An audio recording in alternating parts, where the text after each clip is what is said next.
Yeah, you like about dang time.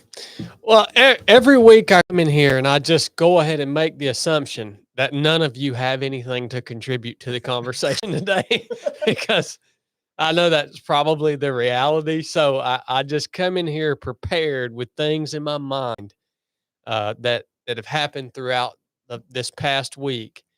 And I just hope that maybe some of you will say one or two words because that's what a podcast is meant for you to talk. Corn just comes in the office every day, just assuming that ain't nobody packed an order.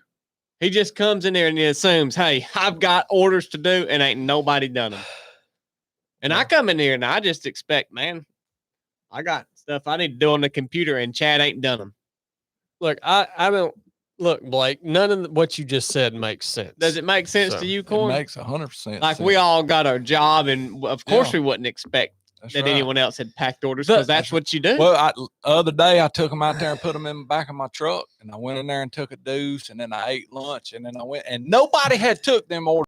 Dang post office. See, I just knew Chad was going to. I knew he was just walking back and forth down the sidewalk mindlessly, and he would see them in the back of the truck. That is not a good comparison to the point I was trying to make. The podcast is a joint conversation, a joint effort. Everyone has their own individual roles and responsibilities with the team, except for Chili, of course. He just is here.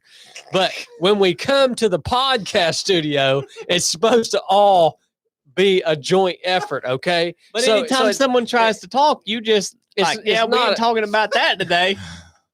You know what, man? As long as we've been doing the podcast, it's strange to think that somebody might be listening to the 307 podcast for the first time. Yeah, there's it's first live, Brian. I didn't need to know that, Blake. We do got people on here. Yeah, I didn't need to know that because I was making the point. I already know that every podcast, there's someone listening for the first time. So if you're listening for the first time, we've been doing this podcast for years and years. Okay, since when, Blake? 2019? So 5 years. Did you hear Blake over there? Yep. So it's changed a lot over the years, and it's my podcast. So you're welcome that I'm letting you listen to it. It's my podcast, and it changes because I change. All right? These other guys and girls I have in here with me, you're not going to get much out of them today, but they're here. Every now and then, one of them will say something that will hopefully spark something in you. I have several topics online ready to go, just so you know. Well, you ought to have several topics because it's been months since you've been on the podcast. You guys don't allow women. It's literally been months since you've been on the podcast, baby. I've told you multiple times to come up here and share that microphone with Blake. Well, poor Blake's having to share with me. That sucks. Look at this. I'm having to give him this signal. Y'all can't see it. Every time I want to use it, I have to hold this up by Blake's face so I can talk into the mic. Well, I think that's racist. Oh, is it? Well, it's a good thing, Biscuit, because now that you're on the show, you can have the mic. Blake can answer emails and also look things up as we talk about them in case we need some sort of fact check or something. No. He can look things I'm up. not doing that. Nope. So your hosts here on the podcast, we've got the priest Cornbread. We have Pope Chili sitting over here. Hey, Pope Chili. I'm not really a host. I'm more of a recurring guest. That's a good point. Real janitor. Real treat for you guys today. We do have the beautiful Biscuit on the podcast today. Hey, Biscuit. Hey, guys. So you guys have been asking, y'all been asking where Brooke is been, and she's just been refusing to come on the podcast. That's not true. She's here. That's a lie. She's here for that's you guys today. Fat, today. big, juicy lie. So Biscuit is my wife, and then I have my little brother Blake, the tech guy. The bishop behind you're looking good on there, Blake. There, counting the money. You know, I'm not even going to say that. Oh, So those are your hosts and recurring guests and everything here on the podcast, and so we've been doing it for a long time. The reason that we're able to keep coming back and do the show and host the show, the reason how much money worth of equipment is in here, Blake? I mean, for real. These cameras, soundboard, computers, all how much money we got in here? Count it up. Just give me No, a- nobody the cares about lighting. that. Count the No, money. no, I'm Count the money. making a point. Count the No, money. no About listeners care about how much you spend You on think it's equipment. only 10 grand? No way. Maybe 12. 250,000. You We got idiot. $100,000 worth. That's not near embellished enough for him. Sorry, but about 50,000. Probably about Hey, 50,000. We got $50,000 of equipment to put this show on for you guys. It's only 10. The reason that we're able to do the podcast is there's two reasons. All right, it's because of our patrons. So if you want to support the show, you can join us on Patreon, where we post exclusive content, and we host a live call 3 Sundays a month on Zoom called Resurrected, where Blake and I teach from the Bible. And so our patrons and also our partners, all right? And so one of our partners, we only have a few, but one of our partners is Barbell Apparel. And it's an apparel company, Barbell Apparel. They make fitness apparel, but they also make jeans, nice button-up collared shirts. It's pretty much a one-stop shop to get any clothing that you need for both your fun fitness lifestyle and your, going out to eat or going to work lifestyle. Dude, they're coming out. When is the covert pant coming out? Friday.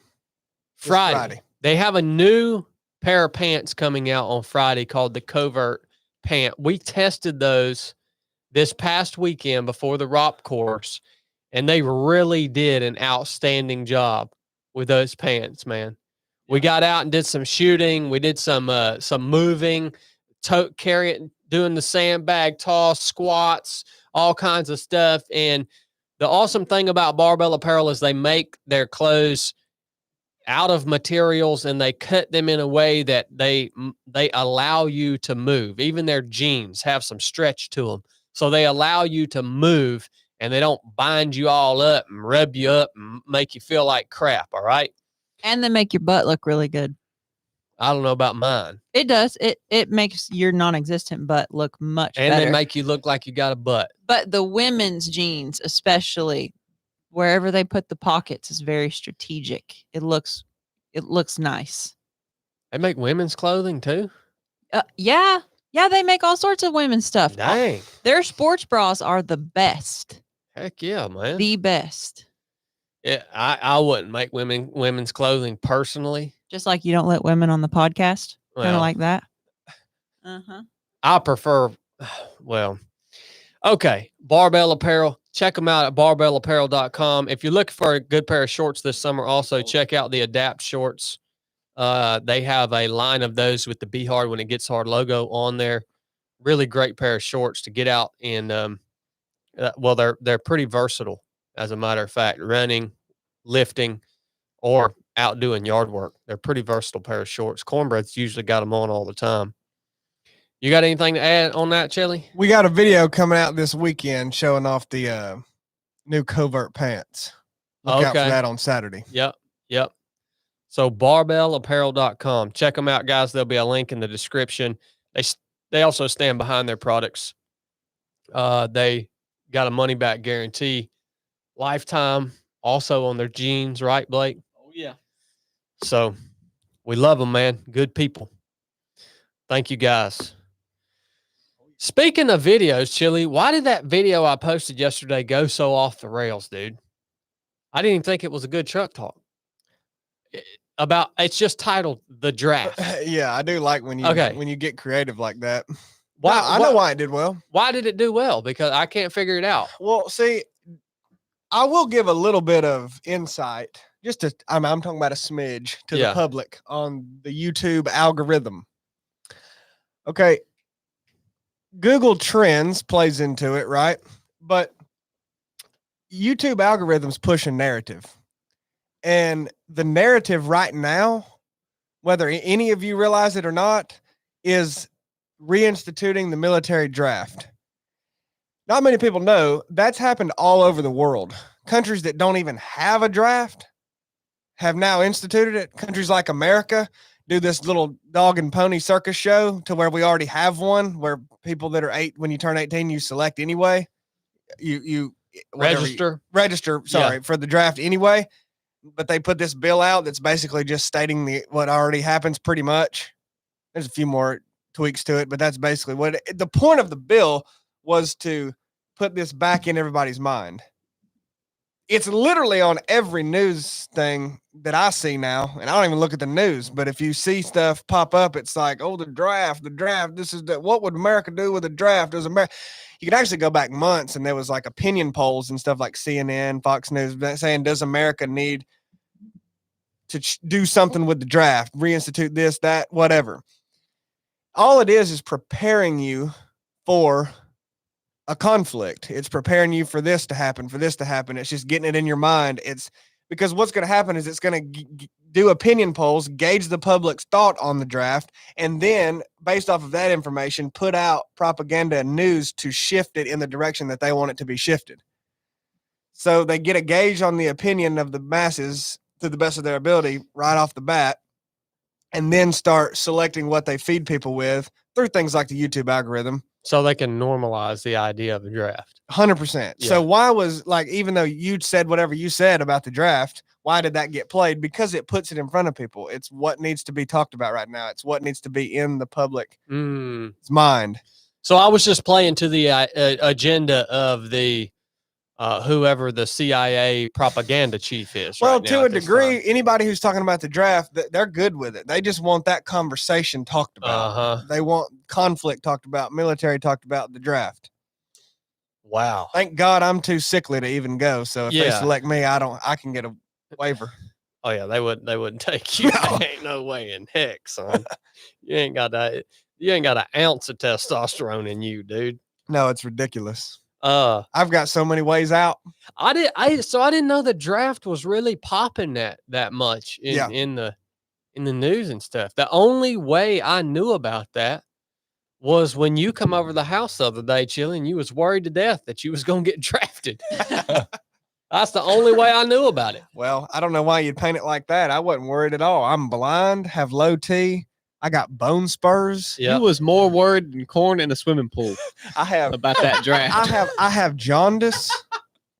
Oh yeah. I have recurring Lyme disease. What is the thing when you're? I'm a type 3 diabetic. Is that the thing where you're yellow sometimes? Because jaundice. Yeah. I do notice that a lot of times on especially on the weekends, you're looking a little yellow. I've had about 10 bouts of gout in my lifetime. Yeah. Select me as if. I got small thumbs. It is strange for those of you who do watch YouTube. It is strange that you could make the best piece of content and it might not get no views.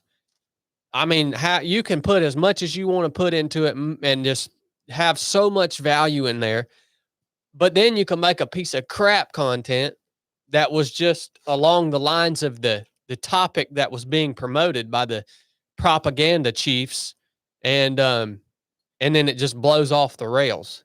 It's a silly game. It's a game, is what it is. Oh, 100%. Yeah, the channel's over 400,000 subscribers. Isn't that right? crazy? So we're playing the game well. Seems like yesterday we were running on a treadmill for 100,000. Yeah, and now it's 400,000. It's crazy. Just growing and growing. We just doing our thing. That is, man. When we hit a mill, we're gonna have to do something big. Well, I agree. We hit 1 million, we're gonna have to do something big. About $500,000. Nah, $500,000. That don't count for nothing. That's chump change. Yeah. You gotta do something big just on the milestones where they send you those plaques, Chili. Yeah. Well, that's 100,000 and $1 million. Yeah. So $1 million. We'll get a gold one when we get $1 million if we do. What is there one above that too? Oh, there's several above it now. Really? Yeah, I think there's one. One's platinum, isn't it? Yeah, one's for like 10 million. Then one's, I don't know, 50 Wow. million, 100 million. Ain't nobody got that many. Wow. Except for like 2 people. But Wow. Wow. Good night. Okay. Also in the news at 307 Project, Cornbread at the age of 60 years old swam for the first time today. that's big. Cornbread learned to swim That's real big. in an hour at the age of 60 years old. I wouldn't say I was swimming 60. in an hour. I mean, I wouldn't I say I look- can swim now. Corn. You Corn. could go get in that pool and swim across You the pool. swam across the pool. What else would you call it? Well, I get, yeah, you're right. You're right. Yeah, you You're right. swam across the pool Yeah. 3 At times. 47, 47 years of age. Yeah, but you're really 60. You've been hard on yourself, Bubba. So congratulations, Cornbread, for learning how to swim this morning. Thank you. Who taught you, Corn? Chad, his instructor ability is impeccable. What did y'all start with? What was your first exercise to learn how to swim? Flutter kicks. With the kickboard? Yeah, with the kickboard. And let me say, that kickboard, there ain't much to that. Well, I agree. Man, I agree. I mean, when I grabbed that thing, I was like, what? Like, I was imagining something my torso laid upon. You know what I mean? Well, let me just say the funniest thing happened out there. Corn would swim short ways across the pool, and he would get him a mighty kick, and he would get about 6 inches from the wall. Put it And in reverse. every single time he would be still for about 15 seconds, and then he would start going backwards. he would. He He would really start would. moving backwards, and Chad would have to grab his belt and pull him over to the wall. I don't know. I've never in my. It I'm was not- like he was hanging like it's something he was hanging up on. I don't know. I If, thought it was a mental block. I don't know if it was his dude or. Whoa.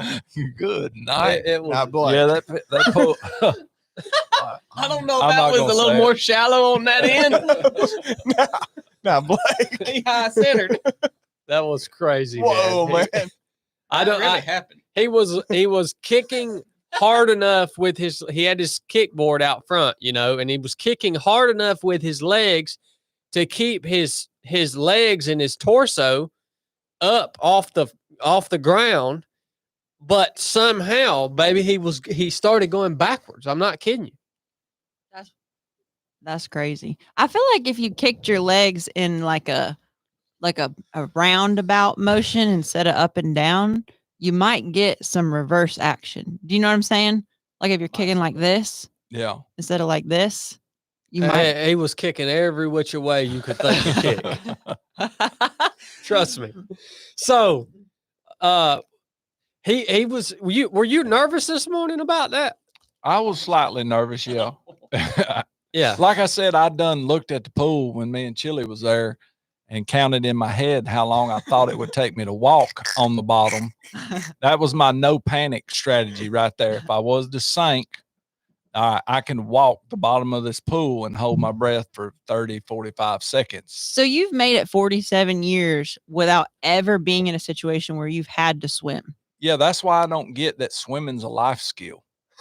Like, I seriously. agree too. Man, But I you've agree been too. offshore fishing, you've been Gosh. lake fishing, you've never fallen in, you've No. never been in a shipwreck or a boat Been wreck. alligator hunting. No, never. So when we've had these discussions about swimming in the past, you've just silently agreed with me, but you just didn't throw your support behind me. as far as what, that it's not a life Right. skill. Yeah. Well, it's just irresponsible to do those things and not know how to swim. Oh, come on now. It's Well, irresponsible. so can you fly like a bird? Yeah, Like, seriously, Yeah. can any of y'all fly like a bird? With my If I have a parachute. parachute. Yeah. Do you have one when you go hop on Delta? Well, yeah. No, you don't.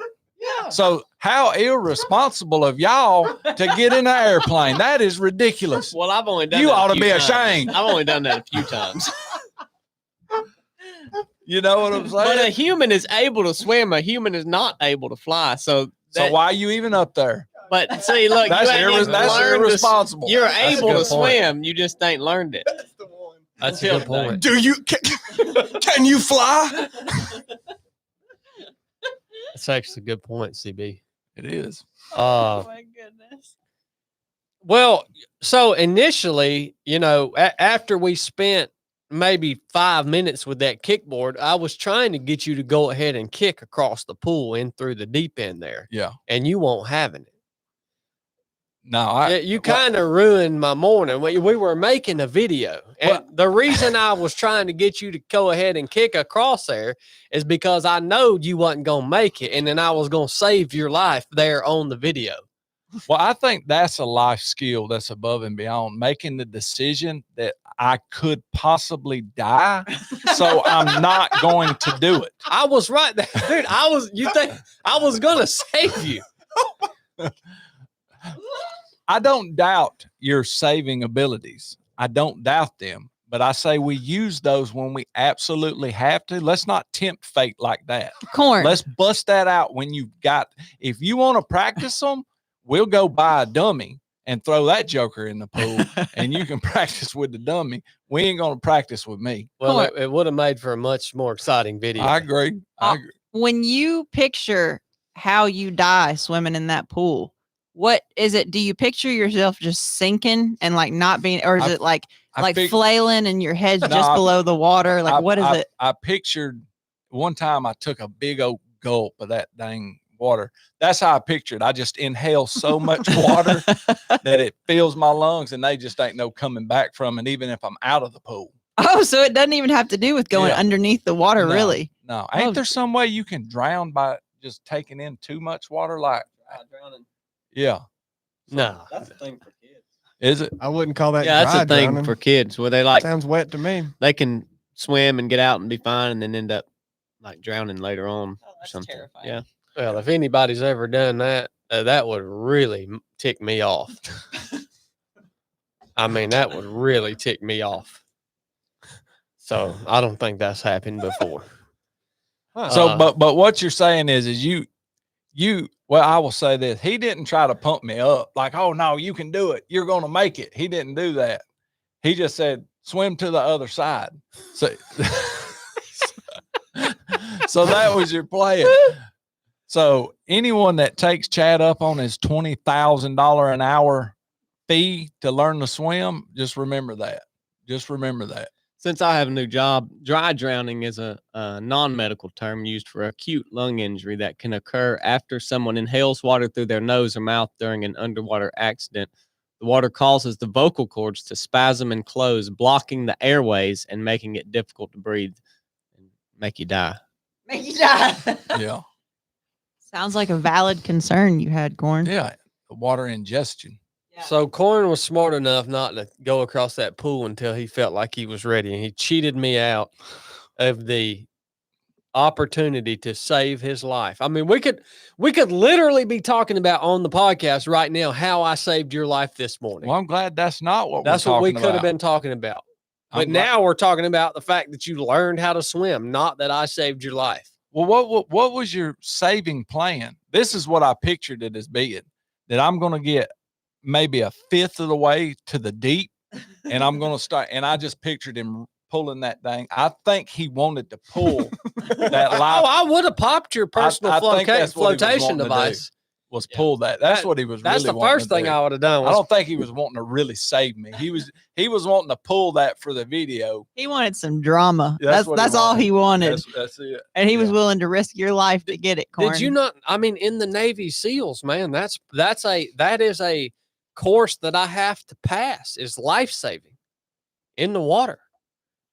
I get it. I'm certified to save your life in there. Oh, it's probably expired. No, it sticks with you the rest of your life. That his life vest, he pulls it and just dust blows out and nothing happens. Well, and that's what I was like. How long has this thing been in your gear room? Like, Is that thing was even a proper, reliable? It was a properly maintained PFD. Yes, it's reliable. how old was the CO2 cartridge? Oh, a couple not of old. years. Not old. Not old. A couple Yeah. of years. No, not old. No. Mm.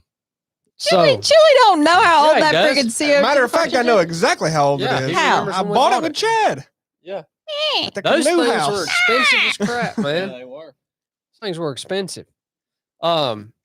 Anyways, so Bought it for corn. Cornbread's legs were wore out after working on his kick for about, I don't know, 45 minutes or an hour or something. Yeah. And he started backing up a little bit because his legs were wore out.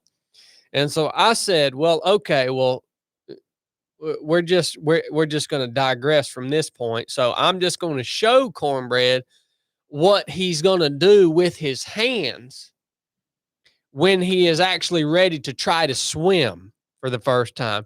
And I'm just going to show him this so that he can be thinking about it until his next swimming lesson. So I showed him what he needed to do with his hands for a basically a breaststroke. You hear me, boo-boo? And so I showed him that, and he just took off swimming. Like, I showed him what to do with his hands, and he did it a few times, and then he just took off swimming. Like he had done it before. Dang, Corn. Yeah, so I You know what he looked like when he was swimming? Have you ever seen a seahorse swim? How they're pretty much vertical, but they do move forward. I thought he was a seahorse for a minute. was treading water in a forward direction. Oh man. Yeah, because then he was swimming, but his brain had not wired itself to do the hand motion and the kick motion at the same time. So he would do the hand motion because he felt that's what was keeping him above the water the best. And he'd kick about once every 30 seconds, just one kick. And but nonetheless, once he did that, he did go all the way from one end to the other of the pool, right through the deep end, boo-boo. 3 times. Were you scared? I was nervous. I wouldn't say I was scared. I was definitely nervous. It's something about when I watched you do it take off, like it just made sense. Like, okay, if I do that, I'm telling you, that kickboard's junk. If I do that, I can tell how my torso is going to stay up. Yeah. The kicking's still really it's not even a mental block. It's like when I start doing it, it's like my brain's like, no. Uh-huh. Just do your arm. That's a mental block. Yeah. If I get the times I felt like I was getting a good kick on my right foot, my toes would start doing this. Oh, yeah. Your toes would start doing what? They would start being like a spider. What? You can move your toes independently of one another? Like a spider? I wasn't doing it. My foot was, and then No, you were. my legs would just be like, all right, that's enough. Moving his toes like That's a that seahorse. accessory kick. He was also kicking his toes. Moving his toes like moving them like a Hey, he had seahorse. 10 little mini legs kicking. Oh man. Like, next time we just need to train Corn just to put his legs out stiff and just kick with his toes. Like 10 little mini legs. You can move them And just independently be slapped on my right stiff-legged. on your right foot. My left foot wasn't That's doing why that. you kept going. That's why you kept going sideways like You were that. veering. Yeah. Yeah. Yeah. You know what though, Corn, aside from the fact that it is really cool that you now know how to swim for the first time in 60 years. Aside from that, learning something new like that is good for your brain, dude. Yeah. As we get older and we kind of get settled into life and we kind of just know how to do the things that we need to do for our given lifestyle, like whether it's, we know how to shoot. We know well, you don't really know how to shoot yet, but I know how to shoot. We know how to run and walk and lift weights and do our tasks, for work and stuff like that. And so your brain just stops getting exercised, and your brain's just like a big muscle. It's pretty much, you have to work it, And so it's good for your brain this morning to have to be like, what the crap is going on, man? And to make these connections and to work out what you're thinking and what your brain's telling your body to do and to make it all work out, you know? Well, Brooke, isn't that called neuroplasticity? Yeah. So that, in a similar vein of that, since this feller has sent me this $2 pistol, has sent me this guitar over here, Brooke and I are actually talking about starting some guitar lessons, aren't we, Boo Boo? I'm either doing that or jujitsu. I've got to make up my mind this week. I thought you was about to say starting a band. No. Hey, Corn, somebody said, talking about you swimming, they said, hold upright quick. Got to eat this donut before PT test. Mm. I just wanted you Me to no know. comprende. So yeah, Womp, womp. yeah, that was a lame. dud. Yeah, that my was bad. lame, Boo Boo. My bad. You know, if you keep on with that, you might not get invited back. There's no guarantee you'll get invited back. Dang. I'm not engaging with his negativity today. Corn, just what so song everybody were we knows. just singing earlier? The New South. Oh yeah. Yeah. Hand me that guitar. I need to sing that real quick. Cause I don't think you need lessons. yeah. Isn't this a copyright issue? right. We ain't got nothing to do with that. So Brooke and I are starting guitar lessons. All right, how does that song start again, Cornbread? Well, it's Last late fall at we night. elected Oh, shoot. the man from Plains, Plains. and there's a Lots lot of talk about a great big change. The Land of Braves, they still lose too many games. But the New South, thank God, is still the same. Now my Boston girl. No, I want to get into the good part. What's the good part? The Then- chorus? You want yeah. the chorus? The New South is still the same. Same, and I'm dang glad of it. I don't want no little old Danish rolls. I must have ham and grits. And my woman does look good in her t-shirt, standing in the Georgia rain. Hmm. 'Cause the New South, thank God, is still the same. So I wanted to play that for y'all this morning. That was pretty good. Yeah, I wanted to do that for y'all this morning because Brooke and I are starting guitar lessons soon. A band. Mainly for the reason of building, exercising our brain. So thank you, Corn, for inspiring me to do that. Absolutely. And thank you, $2 Pistol, for sending me that custom guitar and inspiring me to learn how to play the guitar. Us. Yeah. Has my name on It's it. a group guitar, right? Like we all, isn't my name on it too? Yeah, that's what I'm saying. It's So we of all ours. collectively, Well, and that Blake's guitar name. was sent to me. Y'all's names are on it because y'all are my best friends. No. I think the Shaky package Legs- said to 3 of 7 project. And Shaky It was Legs sent is to on 3 it of 7 too. project, and our names are on it. Y'all's names are on it because y'all are my best friends. I'll start a list and hang it on the office door. And if you want to use the guitar, you sign it out, and then we'll sign it back in. I like that. Yeah, I'll set that up. Look, man, in the band, you can be the lead guitarist. Well, I'm gonna be the. Actually, you know what? Cornbread might need to be the lead singer. Oh, definitely. He's Because lead singer. he You're re- lead guitarist. Blake is clearly drums. I'm harmonica, and Brooke really needs to play a variety of instruments Yeah, if she's she's- willing. No, I think Blake's the sound guy. No, I'm starting the piano. So Who's if gonna we Who's yeah. gonna play drums? we need the keys. Hmm. You know, Corn might sit on one of them drums you hit with your hand. Look, Blake, we sing country music, Bubba. We're not putting piano in our songs. There's piano in country music. Yeah, we're Blake's not. the You remember drummer. Ronnie Millsap? Yeah, Blake's the drummer. Brooke needs to You ever play heard the of steel Joe Diffie? guitar. Yeah. steel guitar. Yeah, that would be fun. I like singing too, though. I might do Brooke, backup you're backup vocals. you're more of a vocals. tambourine type. That thing. is true. Give me a triangle. Yeah. Thanks, Corn. I play the spoons. harmonica. I like the harmonica. I play the man. harmonica. I like that.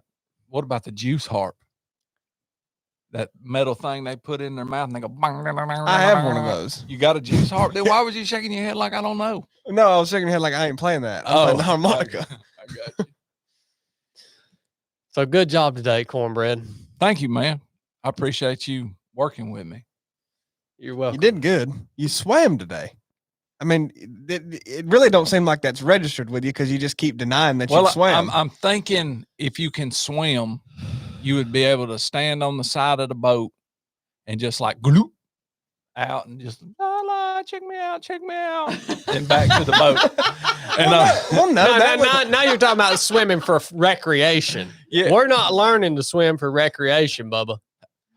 well, like, okay, you could also just say that's just a different level. You could also say, well, if you can swim, you should be able to get in the dang Olympic pool and start just turning over laps. Well, no, I can't do that. well, so I'm thinking to myself, being on the Swanee River and the kayak going glue glue. You would make it.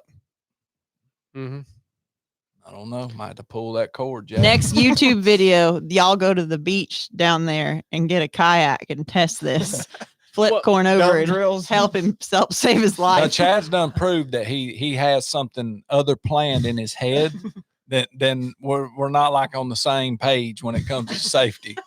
Well, they've got that log out there, the barrier log that Yeah. them other turtles get up on.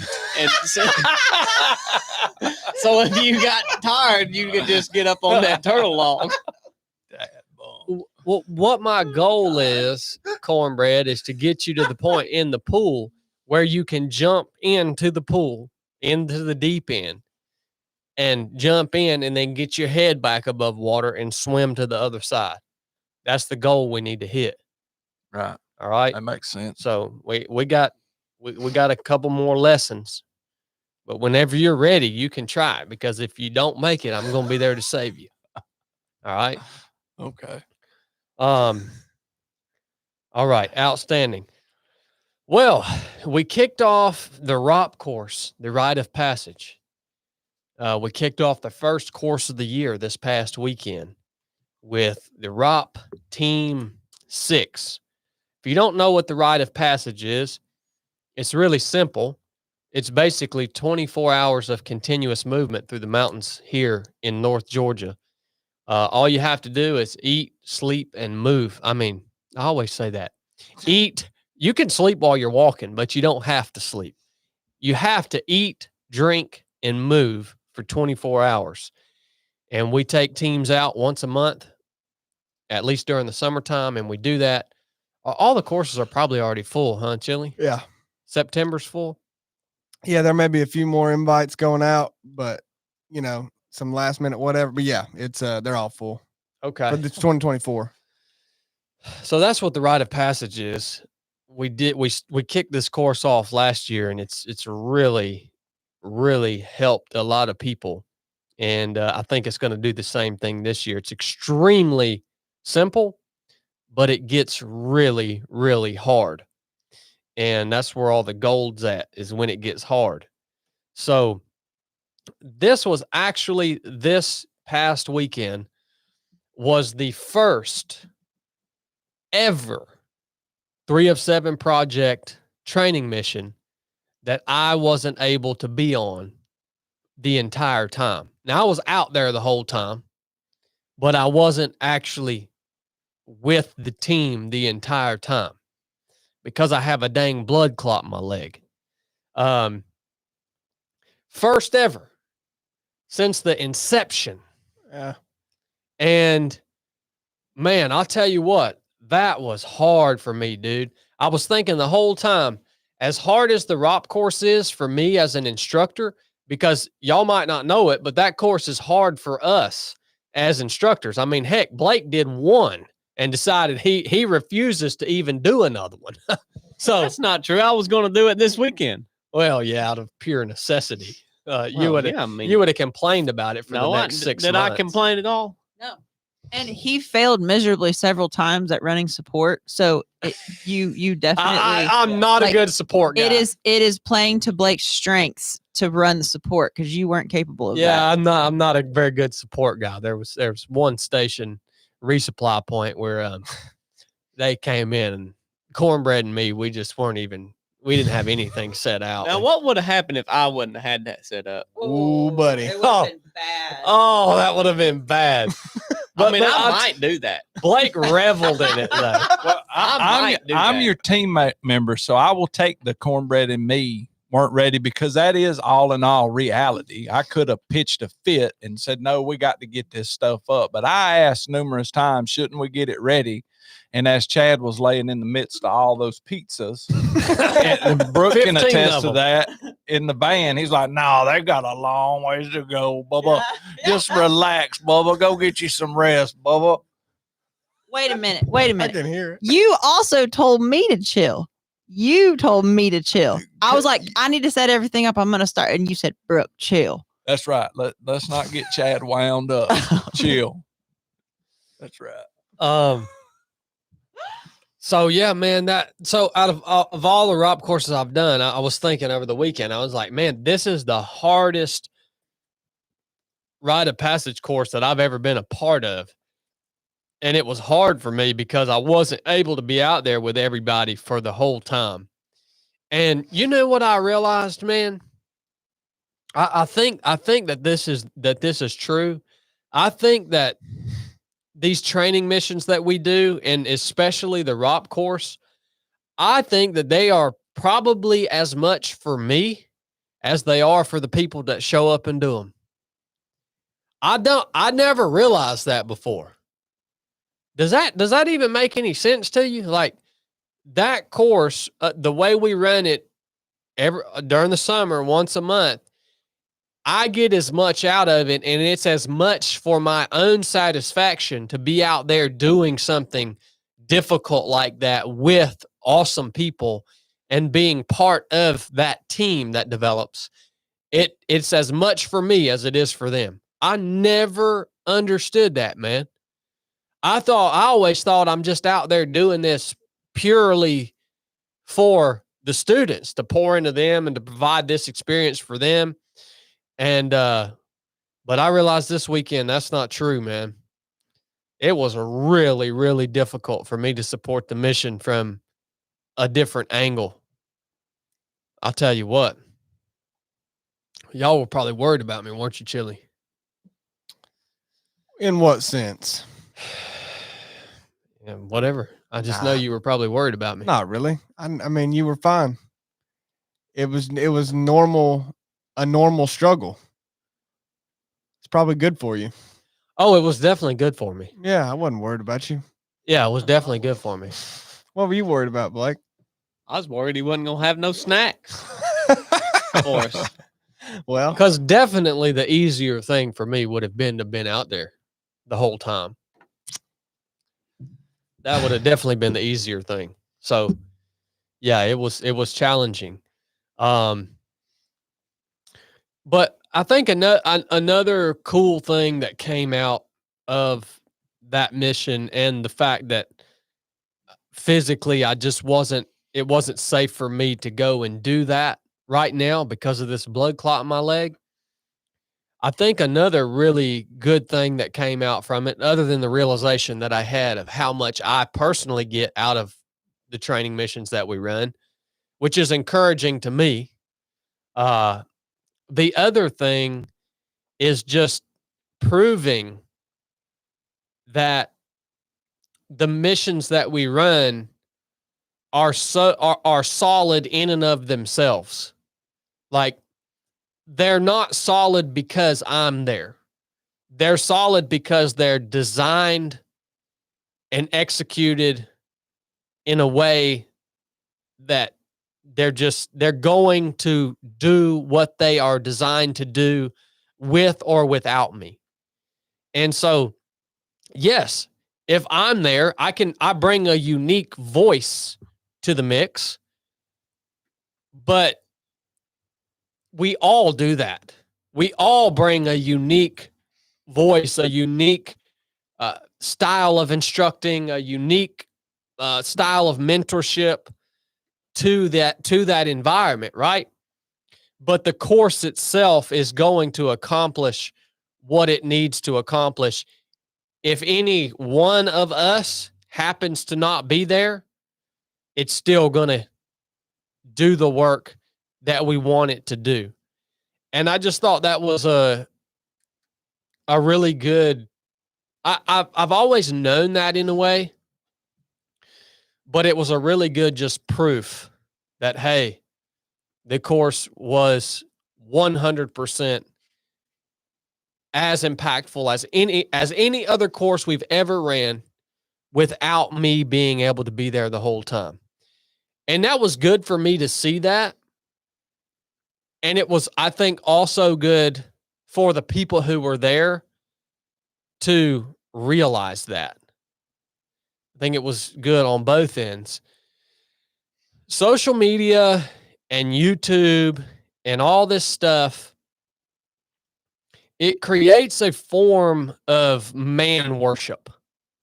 Whether you think that you're part of that or not, a lot of people sign up for the missions that we do to come and be and learn from me, to be around me and learn from me, right? They don't understand, like, no, this is way bigger than just little old Chad. This is way bigger than me. And not everybody has designed their brand and their business that way. If you guys listen to the podcast here, have you ever wondered why the podcast is called the 3 of 7 podcast and not the Chad Wright podcast? Look at almost every other podcast. What's it named after? It's named after the main host of the show, right? Almost every other podcast. Our podcast is completely unique in the sense that it's not the Chad Wright podcast. It's the 3 of 7 podcast. The same with the YouTube channel. Look at every other YouTube channel. Most of them are named after the main personality on the channel. Ours is not. It's called the 3 of 7 whatever project YouTube channel. And so we've made an effort on our end to really try to minimize this. I know a lot of you guys don't like the word I'm using, this idea of people like worshiping another person. They don't or like it 'cause that's what they're doing. idolizing another person. Like, we've made an effort on our end to try to kind of curtail that just in the title of everything that we do, but to actually be able to show people like, hey, you might have came here because you wanted to be, you wanted to learn from Chad Wright, but I'm going to show you, you came here for the wrong reason. Well, Like, you came here to complete this mission. Booby, but like the ROP course, like most of our courses, you dreamed them up and you designed them with your, like, so they're still getting, even if you aren't present the entire time, they're still getting training that you dreamed up based on your history and your experiences. Yeah. True. So the ROP course Team 6, we only had one quitter, which was surprising. We had 25 start, right? 20. No, we had less than that. 23 started. 23. We had 23 start. We only had one quitter. 2 did not finish. We had one quitter and one heat injury. Yeah, 2 did not finish. Yeah. Yeah. Yep. So that was good. I mean, that's a testament to that team. When you bring that many people out to do something that difficult. I mean, the last course we ran last year in October, what did we have? Probably 50% quit. Yeah, 50% of the team in October. Yeah, it was roughly 15, 16 out of 26. Yeah. So this team only had one quitter and one heat injury. That heat was brutal, man. I was actually surprised that we only had one heat injury. I thought for sure as soon as that one student overheated, I thought, well, here we go. We're moving into the hottest part of the day. It's 11:30 from now till about 5, 6 p.m. We're going to have a few of these to deal with. They had enough hoist on hand though that we didn't have that problem. They did. They did things right. They stayed hydrated. They just did the things that we asked them to do, and they were able to get through it. So I was tickled to death about that. Any observations you guys had from the ROP course this past weekend? My main one was, and I talked about it in the after actions report, they did not complain any that I heard. I was really surprised, especially in that heat. and then sections where the tree canopies opened up real wide, and then on the road, man, that asphalt was no joke, man. No complaining at all. I was really surprised. Yep. Yeah. And that's a big reason they did as well as they Yeah, did, because yeah. they chose not to complain. Yeah. For sure. That was my biggest observation. I've had a question for you ever since you said that you realized how much you normally take away from all of the courses personally. Well, what did you take away from this one that was different, if anything?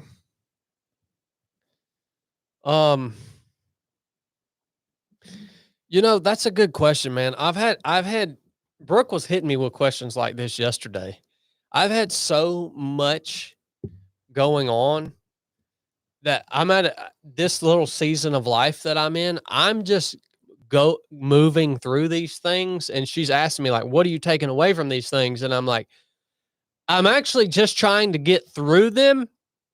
And then once I get out the other end, hopefully I can begin to process what my takeaways, what I should have learned, or what I learned from these things, and to be able to articulate them.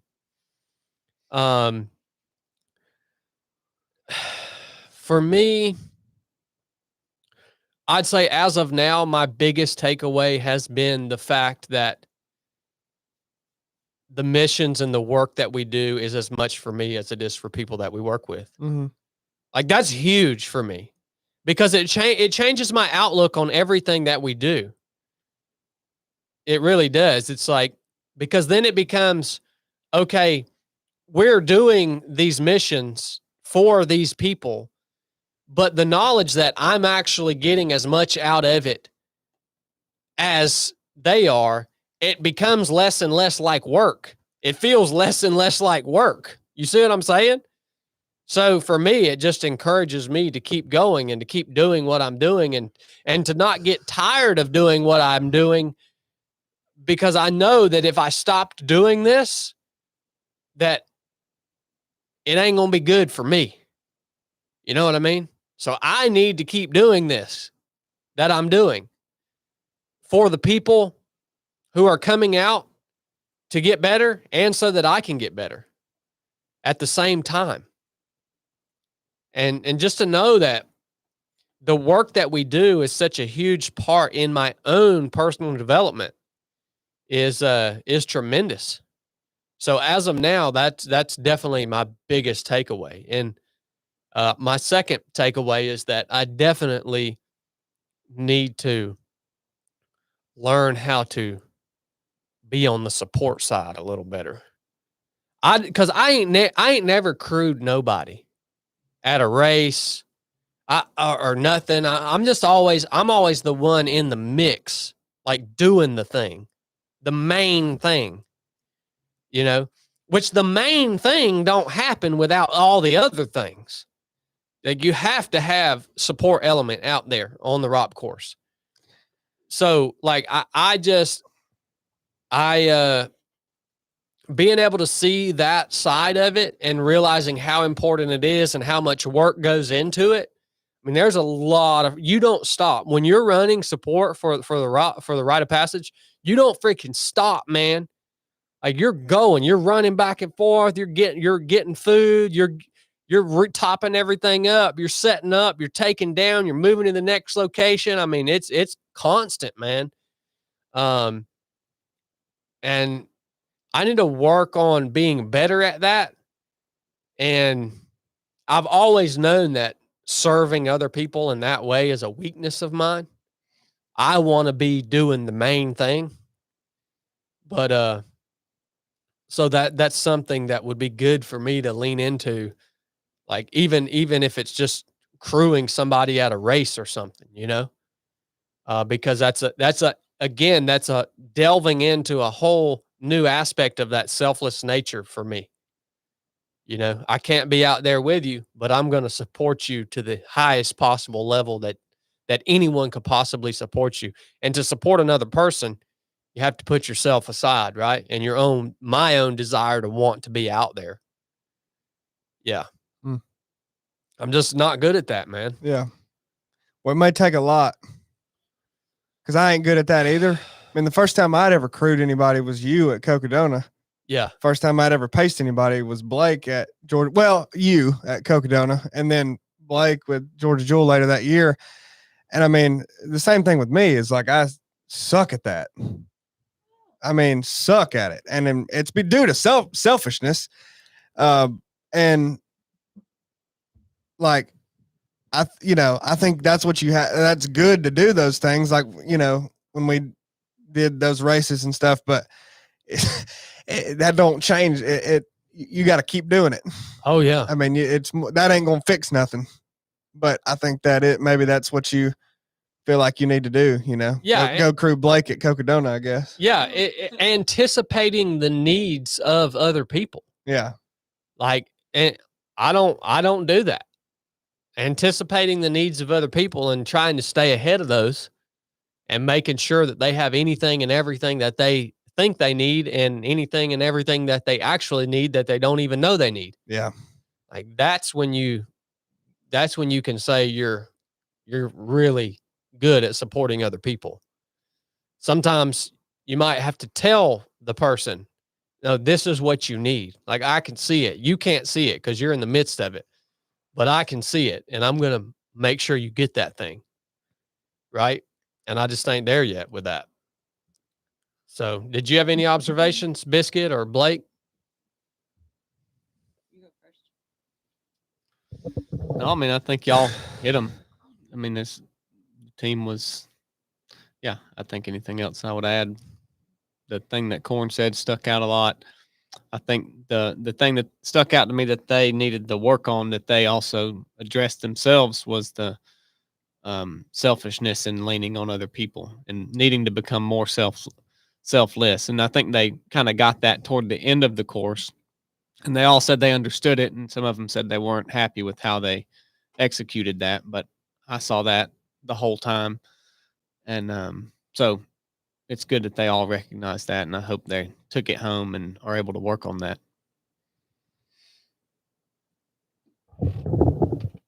I'm good.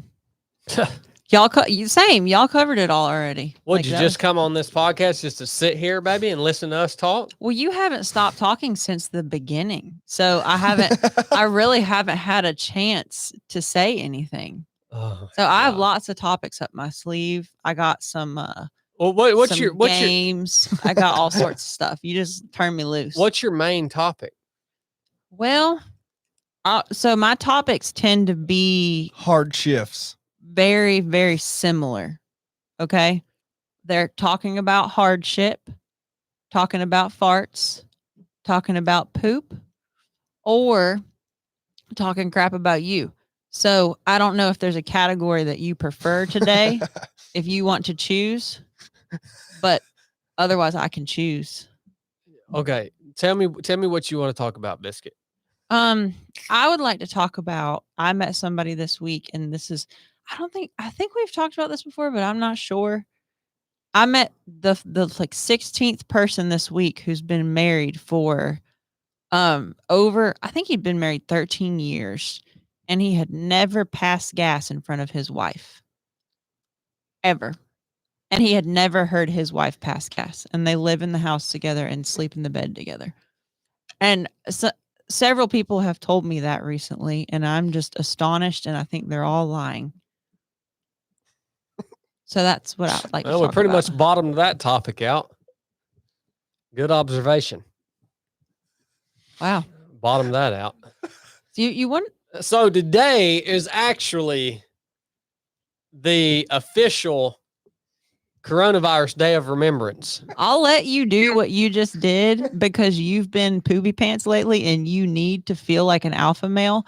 So I'm going to allow you to do what you're doing, but just know, I know what you're doing. So today is actually that just raised his testosterone. Yeah, look at him grinning. A lot, Brooke. Look you at needed him. that. Yeah, I'll just let him for have it. mood's sake. Today is actually the National Day of Remembrance, June 19th, Day of Remembrance of today. We're remembering all of the crimes against humanity that have been perpetrated over the last 5 years. We remember the forced medical experiment that was forced on so many people in the year of 2021 and 2022. We remember those who had to die alone in hospitals, old folks and people who were sick, who weren't able to be around their loved ones. And they had to die alone because of a little cold that was going around that was created and released on all of humanity in order for some evil people to win power. We remember the tyrannical mandates, the lockdowns. Boy, those lockdowns really worked, didn't they? Yeah. 2 weeks to flatten the curve. Wasn't that it? Yep. They really worked. So We're on day 792 of 15 days to slow the spread. Okay. All right. Yep. That worked. So we remember that. We remember the mass formation psychosis where all of us Americans just got in line and pretty much went along. Well, not all of us. There were just a handful of us that decided not to go along with everything that was happening.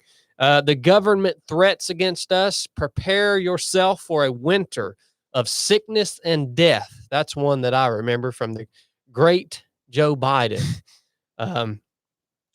Today, we remember all of the media manipulation that is still ongoing. I can still now post a YouTube video about coronavirus or the shot, and it gets a little banner at the bottom of propaganda that you can click on to get your factual information from your government. We remember the experimental vaccine that was forced upon so many people. Actually, we did an effort. We created a T-shirt back then that said "Mandate Freedom" across the back. We sold about $40,000, I think, of those T-shirts, and we gave all of that money away, $40,000, to people who were losing their jobs and their careers because they chose not to take this experimental vaccine. We gave that to them so that they could possibly have a little bit of time to get back on their feet from losing the job that most of them had worked their entire life to do, and all other infringements upon the liberties of a free people, supposedly free people. So this is the National Day of Remembrance. Never forget the scamdemic that was perpetrated upon humanity. And why do we not want to forget these things? We don't want to forget these things because it's going to come around again. It's going to happen again. It was way too effective the first time. And so if we forget these things, which I know a lot of you guys want to do, you just want to forget all the stuff that's happened since 2020 and you just want to move along with your life like nothing has changed. Well, let me tell you right now, the world has changed. And if we forget what has happened over the last 5 years, when it rolls around again, the same thing is going to happen, but it's going to be worse. So that's why we made this shirt. And that's why we declared the National Day of Remembrance here on June 19th of 2024, the first National Day of Remembrance. If you have one of these shirts, please wear it today as you're out and about, out in town.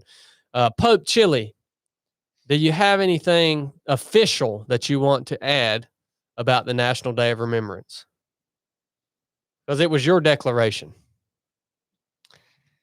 It shall be celebrated every year henceforth on June 19th, the year of our Lord.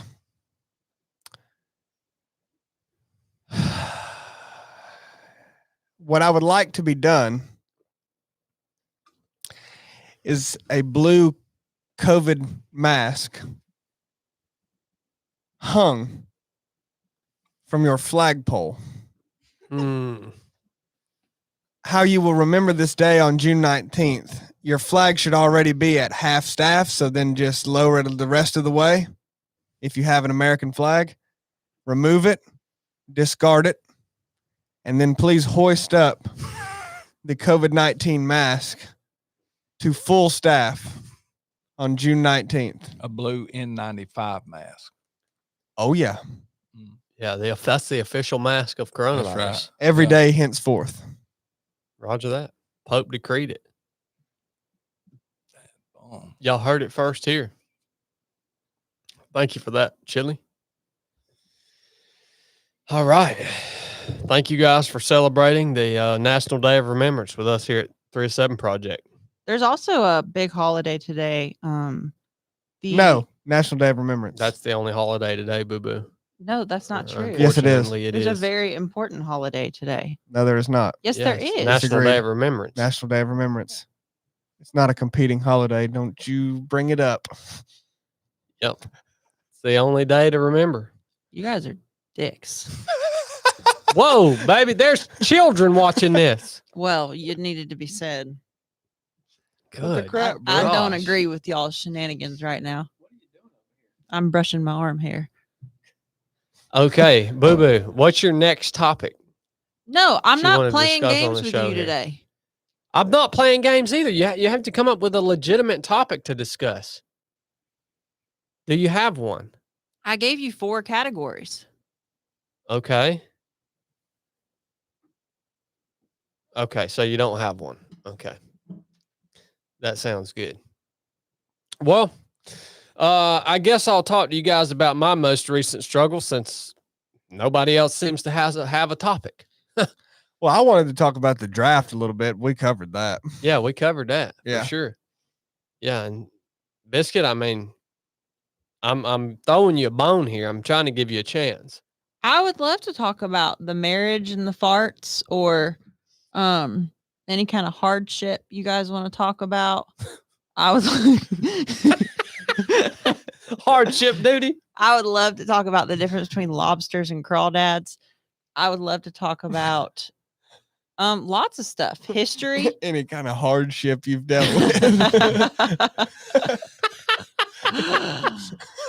Well, we just Chad did say he was going to talk about his latest or struggle. or we could go around the circle and all tell stories about the times we've pooped our pants. That's one of my favorite activities. so that's been done before. Yeah, but it's great and the stories are endless. And Chili's never shared one of his. He's Yeah, he never. has. No, he hasn't. He's just alluded to it. He's told us about when he was running and he pooed his pants. But Yeah. that was all he said. Like, I need details. Oh, that's pretty much all there is to it. And I've done that 13 to 17 times. yeah. And you said they were all wild and you've never shared any of them. And it would make me happy. And so I think you're being selfish. Well, really, I shared all of them and wrapped into one. No, Once you do it once, you've done it 100 times. I don't know why you're asking me though, Boo, because you're just asking me that way you can shoot me down and then continue talking about whatever you want to talk about. Well, So he was you, about to talk about his hardship. you go ahead. Oh, well, I'll join in on that conversation. Let's go. Let's get into it. Well, so these last few months for me, have y'all ever reached the point where you just felt like there was you had some problems coming up in your life and you was dealing with things but you were dealing with them well. You were moving through them, you were learning from them, you really felt like you were growing from them. But then something comes down the pipe that just pushes you over the edge and you just have a meltdown. Y'all ever been in that situation? Like, oh, okay. I've reached the capacity right now at the maturity level that I am at right now. This one right here just bumped me over the capacity that I am trained up to be able to handle. And you just go ahead and have a meltdown. I mean, what does a meltdown look like? Like a little kid pitching a Did you fit. throw a tantrum? I don't think I threw a tantrum, did I, Boo Boo? You threw a tantrum the other night. Did I really? Yeah, it was like 10:15, and we have a rule that Chad doesn't abide that if either of us is upset about something, we don't discuss it after about 10 o'clock because it just never goes well. And so I go get in the shower and I tell him, hey, like, I know you're feeling this way. Can we table this for in the morning? Because it's 10:15 and I'm trying to wind my mind down and we got all this crazy stuff going on in our lives. And he stayed quiet and didn't agree. And that's when I knew it was going to be bad. So I'm in the middle of my shower, like sitting in the chair, letting the water run over my back, trying to like calm my mind. Oh yeah, we have a shower chair, I love it. and it's for handicapped folks, but I love it. I like how you And- drop these details as if they're not going to be covered, like you're brushing your arm hair and you sit down in the shower. I mean, we're going to stop and ask questions. That's like your poop story. I need details, but stop derailing me. So he comes in and flings the shower curtain open and goes, Pooped right on the shower floor. No, he didn't. He said, you know what? And then he started this rant about continuing to be angry about this thing that I didn't do. It's just couldn't let it go. I just missed something. Did you say you crapped in the floor? No, he said he crapped in the floor. That was a lie to diverge from the fact that he came in there and got really wound up. Oh. And in that moment, I said, babe, please. I said, we just talked about, because I could see it in his eyes when you flung the shower curtain door open. And I'm vulnerable in there, you know, like don't yell at me when I'm sitting in the shower chair. That's a safe space. Right. And he just commenced to standing there while I'm facing the floor with my head down and just ranted for about 3 minutes and then just closed the shower curtain and left. And I was like, and so, yeah, you had a meltdown. Well, I can just picture this happening, y'all, in the living room, and you say Blake- that to him, and he sits over there stroking his beard, doesn't say anything, Yep. and then she's like, "All right." He sits in there a little bit longer, and he's just steaming, you know, like hot. Then he stands up, keeps stroking his beard. Walks in there, just snatches it open. No, I can see it happen all day. Blake loves the goings on at our house. He loves to watch the way Brooke and I do life because it's so ridiculous to him. because he's over here, he's got 2 kids, and he's got all this other stuff going on because he does have children, and me and Brooke are just sitting over here, and it's just me and Brooke, and we act like it's just the hardest thing ever. So I do not act like that. well, I Well, do. that's how you handle it. Yeah. That's how you handle that. That's how you handle that, Bubba. That's right. So Chili's seen it too. wrapping all this That's up. how you taught me. Yep. Oh, Yeah, I how to did. handle Gosh, that. nuh-uh. You better not. Wrapping this up, you did in fact have a meltdown. The answer is yes, you did. Have y'all ever melted down before? Yeah, I have. I usually don't melt down with the actual issue, like you was sitting there thinking about what y'all had been talking about. Mine will be like a pet peeve will hit me, like a dog will drink too much water, and then I'll get mad and you Kill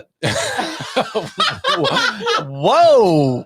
I shoot that dog for drinking too much Well, water. I mean, that happened, didn't it? Don't act like that's We know where crazy. G gets it Don't from. don't act like that's outlandish, Corn. That's within reason. Don't act like that's outlandish Whoa. to kill a dog for drinking too much water. It's like if you basement water flood and he down there lapping up what you already so ticked about the basement flood. Oh, y'all making my leg cramp. Yes, I like the little things will set me off, but it's because of I'm not dealing with something the right way with something else that's major going on. But then I'll pitch a fit about that little thing. Oh, y'all made a dang mess on the dang front porch or something like that. Yeah. You know what I mean? Well, And then I'll just let the big thing just keep sort of floating on out there. now that you bring that up, Corn, I told Chad last night that I believe that's what's happened to him right now. Please speak more, Biscuit. I believe that I'm trying to think. I wish we could just be open about everything, but I can't. I'm not. So the problem that he's hung up on doesn't involve him directly. It involves me dealing with people's problems. And he doesn't even have to hear about it if he doesn't want to. But he knows it's impacting me and that makes him angry and he doesn't want me to have to deal with it.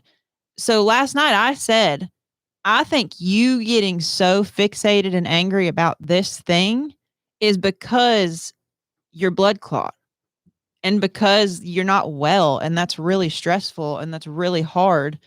And he hasn't worked out until he's never gone 2 weeks without working out. And I don't think ever since before the Navy. And so I think he's just, that's what I think, Boo. I think you're just having a hard time. And that situation is aggravating to you, but that's where it's coming out. That's just what I think. Well, this is Chad's therapy session, but No, it's not. We're gonna make this helpful for people because surely there's somebody else out there on the verge of a meltdown. I know we're using your example, but all of those things, like working out that he's been able to do in the past, we're able to just distract him from the thing that actually bothered him. Like this actually bothers him, but in the past he could say, well, I got the tactical games coming up and I'm going to go shoot and I've got this I'm going to do and that I'm going to do. And he distracts himself away from what is not that big of a deal unless it's the only thing he's got to deal with and he can't distract himself from it. That's what I think. Yep. Well, both of you guys are wrong. Oh, well, yeah. The two people who know you better than anybody Good else observations. are both wrong. And that might be the case for some of the listeners. I agree with Blake, by the way. Yeah, go ahead and tell us. I mean, it's your mind. You know best. This has everything to do with the level of training that I'm at right now. I'm only at about level 7. I'm only about a level 7 trainer. You're dealing with level 10 problems. Well, no, at level 7. Level 7 what? Of what? 10. Level 7 out of 10. No. Of meltdown? Of No, what? No. You're level 7 on Wim Hof instruction? Of your blood clot? Of training. Right? Training for what? So there's 10 levels of training in life, and he has reached level 7. Okay. You're really convoluting this conversation. I need you to get to the point and be a little more concise. Training in Christ. All right. Okay. This is. I'm talking here about training to be an imager of Christ. Level 7. I'm only at about level 7 here. All right. And so at level 7, you're getting to the point where you can react in a Christ-like way to the problems that you're having in your immediate environment and in yourself, right? You at level 7, you can react in a Christ-like way to those things. You can handle your problems in the right way, the way they should be handled. But at level 7, you can't handle your problems and other people's problems. At level 7, you just ain't trained up enough to do that. And that's where I'm at. I feel like over the last few years, the Lord has molded me and developed me to the point that I've gotten pretty good at being a husband. I've gotten pretty good at being a person, me. I've gotten pretty good at some things and imaging Christ in my personal life and with my immediate family and you guys, essentially. But he said, all right, Chad, it's time to take you up to level 8. And that's going to be a painful process, buddy. Because at level 8, you've got to be a good husband. You've got to be a good friend. You got to be a good mentor. You got to handle your business. At level 8, you got to handle your business right. But at level 8, you also got to be able to handle other people and their problems when they come into your space. You got to be able to handle that right too. I think handle is not the proper word. I think support. Yeah, support, react, whatever you want to say. Because you ain't going to handle nobody else's problems. You support. And I agree with that. You support other people's problems. It don't matter if you got problems of your own or not. You ain't handling nobody else's, period. That's a good point. Change the terminology. You can say support or you could say react.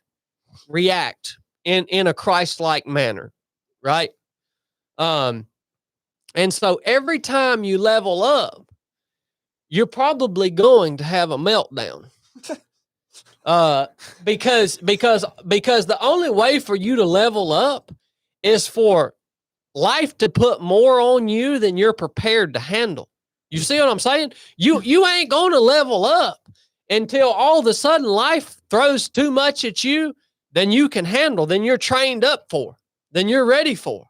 Well, then when you have 2 years of downtime where there's no crisis and nobody needs your support, like drastically, you probably are going to drop back down to a 4. And then when crap hits the fan again and you've gotten comfortable, you're going to have to work your way back up the ladder again. Yeah. But it's a little easier to work yourself up back to the last level you had achieved though. But when you're going to a whole new level, it is rough, son. So you've had about 7 meltdowns. So I told Blake yesterday, Blake came over the house. What'd I tell you, Blake? He just said, I'm backsliding bad, Bubba. It's out of nowhere. I told him, I ain't got nothing to hide. I'm just going to be honest with you. I told him straight up. I said, buddy, I'm backsliding hard, son. Like hard. Like I'm backsliding to the point that I didn't even want to pray about the thing that caused me to backslide because I knew what the answer was going to be. But I didn't want to pray about it because I knew what the answer was going to be. And I didn't want the right answer.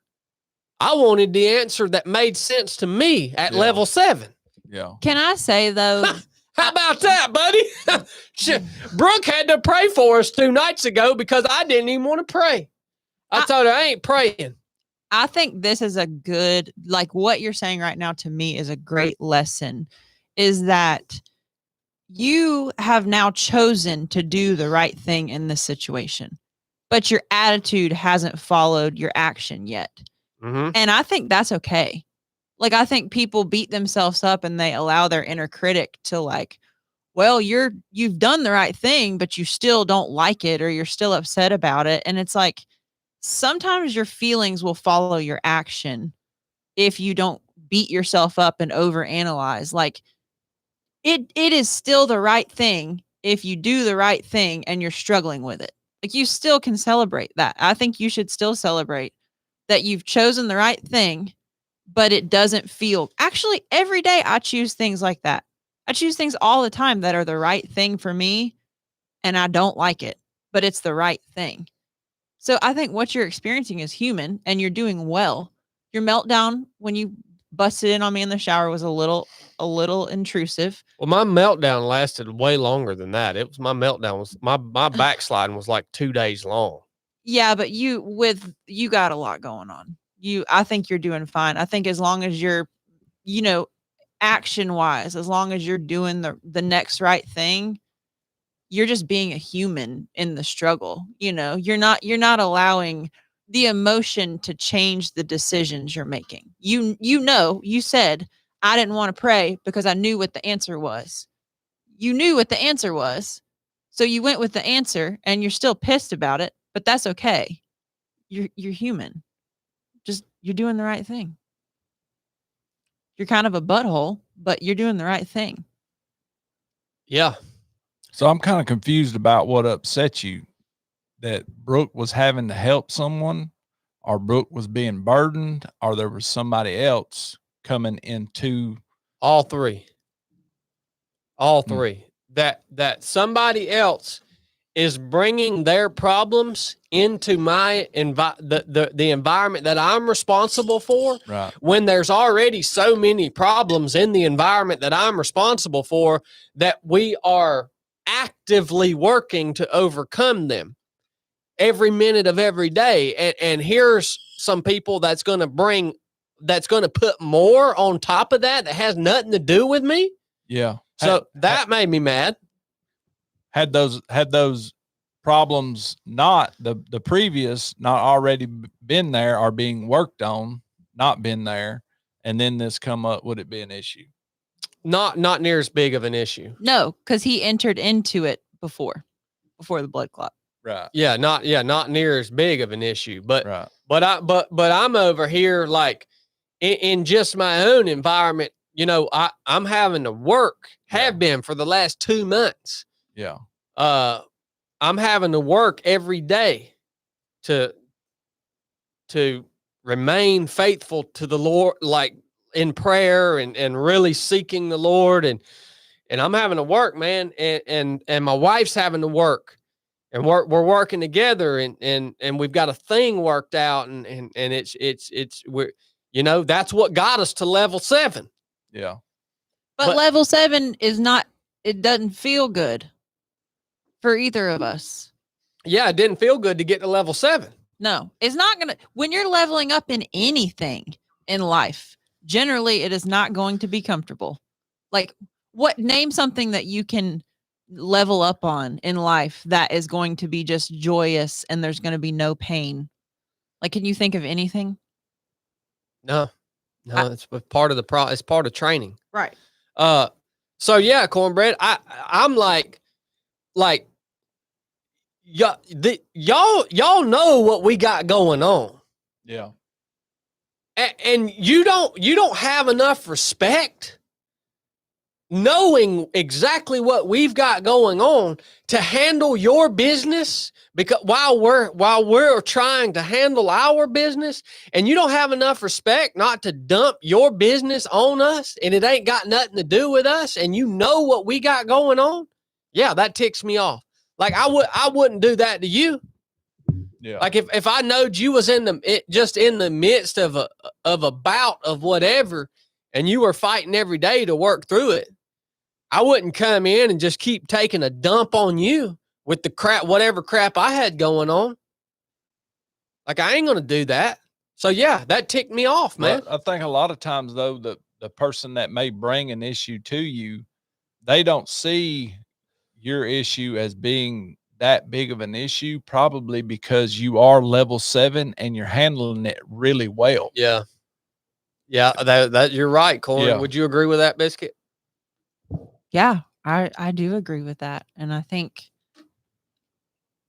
what you're saying plays back into what I was saying before about, like, yes, it's unfortunate that while we're going through trials and tribulations in our family, that we are taking on other people's, we're supporting other people's trials and tribulations in parallel, in the same. And it's ideally everybody else that we love and know well would take a break from all their trials and tribulations while we're going through ours, because that would be the respectful thing to do.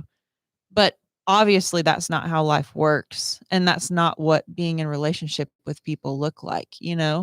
It's most people don't get to choose when crisis happens. And I have my close group of friends, and we've gotten together before and all been in a crisis, and it just is like, it's just life. You can't take turns. There is no, okay, no, you're done with your crisis, so now I have the space to support you. Like, it's unfortunate. So here is going to be for all of you guys that are looking to go to level 8. I'm going to give you. I'm a big fan of the levels. Oh, I knew you would be, Chili. That's why I'm using them. That's why I'm using them. I knew you would love it. All right, for all of you guys who are looking to go to level number 8, let me tell you what it's going to require you to do. All right, y'all ready for this? You think you want to go to level 8?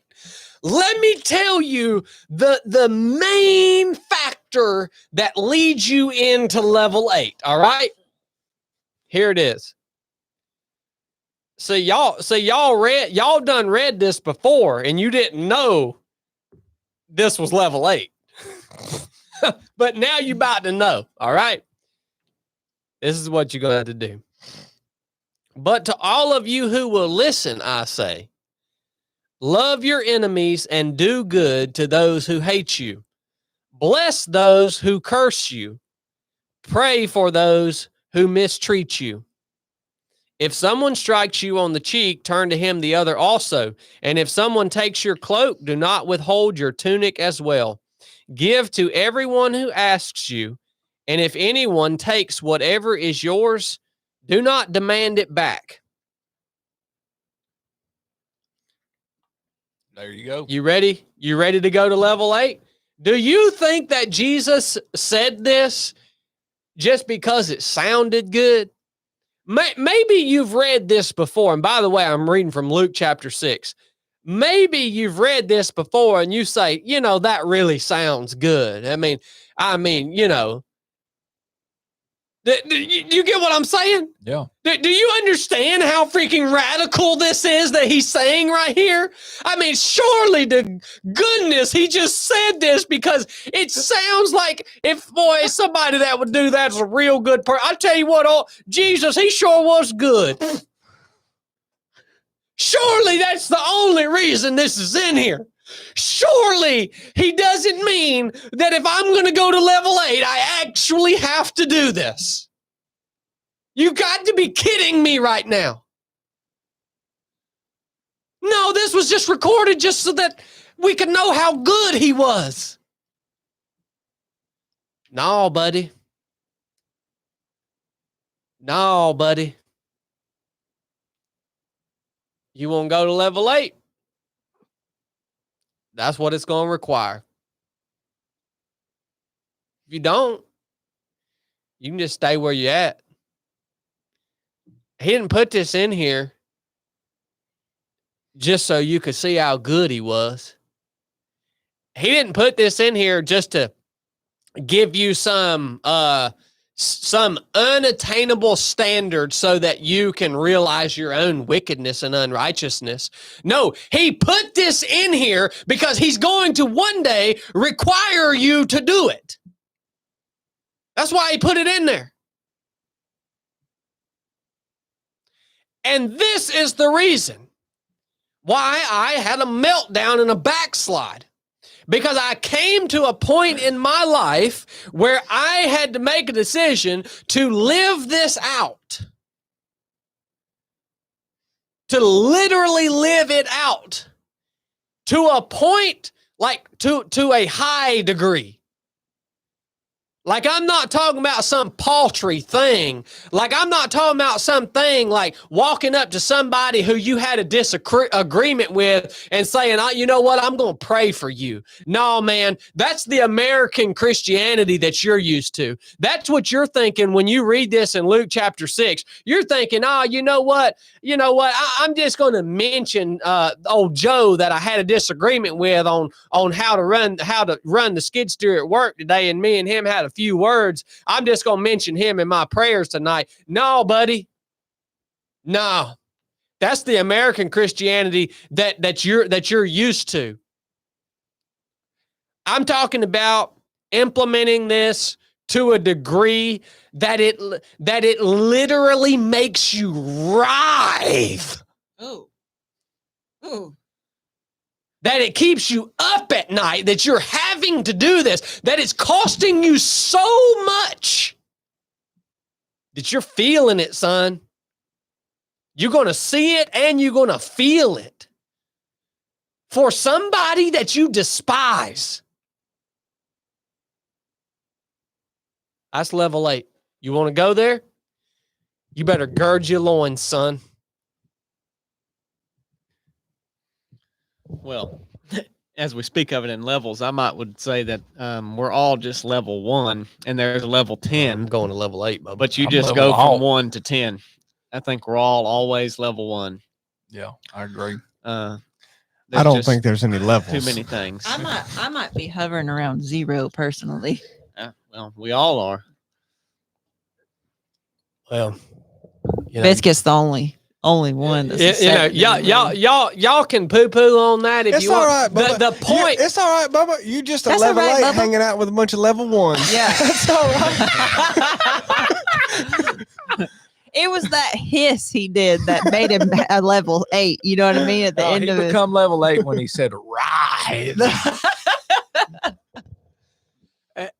Nobody's poo-pooing on it. I mean, I agree with everything you said. And The point of the levels is to give people an illustration of the fact that you have to grow and grow and grow. That's not a legitimate, that's not a biblical concept that you're at some level. It's to give you an illustration that, yeah, you're okay. You are going to be put through a test, and your reaction is going to determine your growth. That's the point of me using that illustration. And by the way, when you're moving up to level 8, you're going to have to do this also in the midst of a bunch of crap that you're already dealing with. Is there anybody that we know right now that isn't going through some crap? Yeah, I mean, I've had Whoa, whoa. I had years that I wasn't going through a bunch of crap personally. We had 2 years of silence. You have seasons. Many people have. You have many seasons in your life where, yeah, you have problems in life, but you don't have a problem that's like, oh crap, I had a freaking random blood clot pop up in my leg, and now the whole trajectory of my year is possibly changed. You don't have problems where it's like, your story, baby, and the things you've been going through, and holy crap, what's going to happen with this? And you like, no, I'm talking about big freaking problems, man. Well, it's more. I'm not talking about you stubbed your dang toe. There's more too about why someone's coming to you with the problem. I think that's more bothersome to you than the problem itself. Because, I mean, yeah, we all got plenty of things. I could get on here today and say, oh, Chad, he told me yesterday he backsliding. He got all these. Well, who is he to come to me with all? But no, it's like, no, you say that because you want you want to talk about it. You want my help to some degree. And so, no, I'm not mad about it. And if I did the same to you, you wouldn't be mad about it. And anybody in here, with anybody that we know, if they came to us with a legitimate problem, regardless of what we're going through, I don't think any of us would respond in the manner that, like, who are you to bring that problem to me when I'm dealing with this? It's just not who we are. But then if someone manufactures a problem for some certain reason, then that could tick you off. Yeah, that could tick you off. So a lot of it is why the problem was brought to you in the first place. Yeah, and in this situation, I think it's a little. If you think somebody's being dramatic, or you don't even really believe the issue is a problem. Yep. Oh boy. But y'all getting at it. That gets into a bigger issue when it comes to choosing to support other people and give to other people.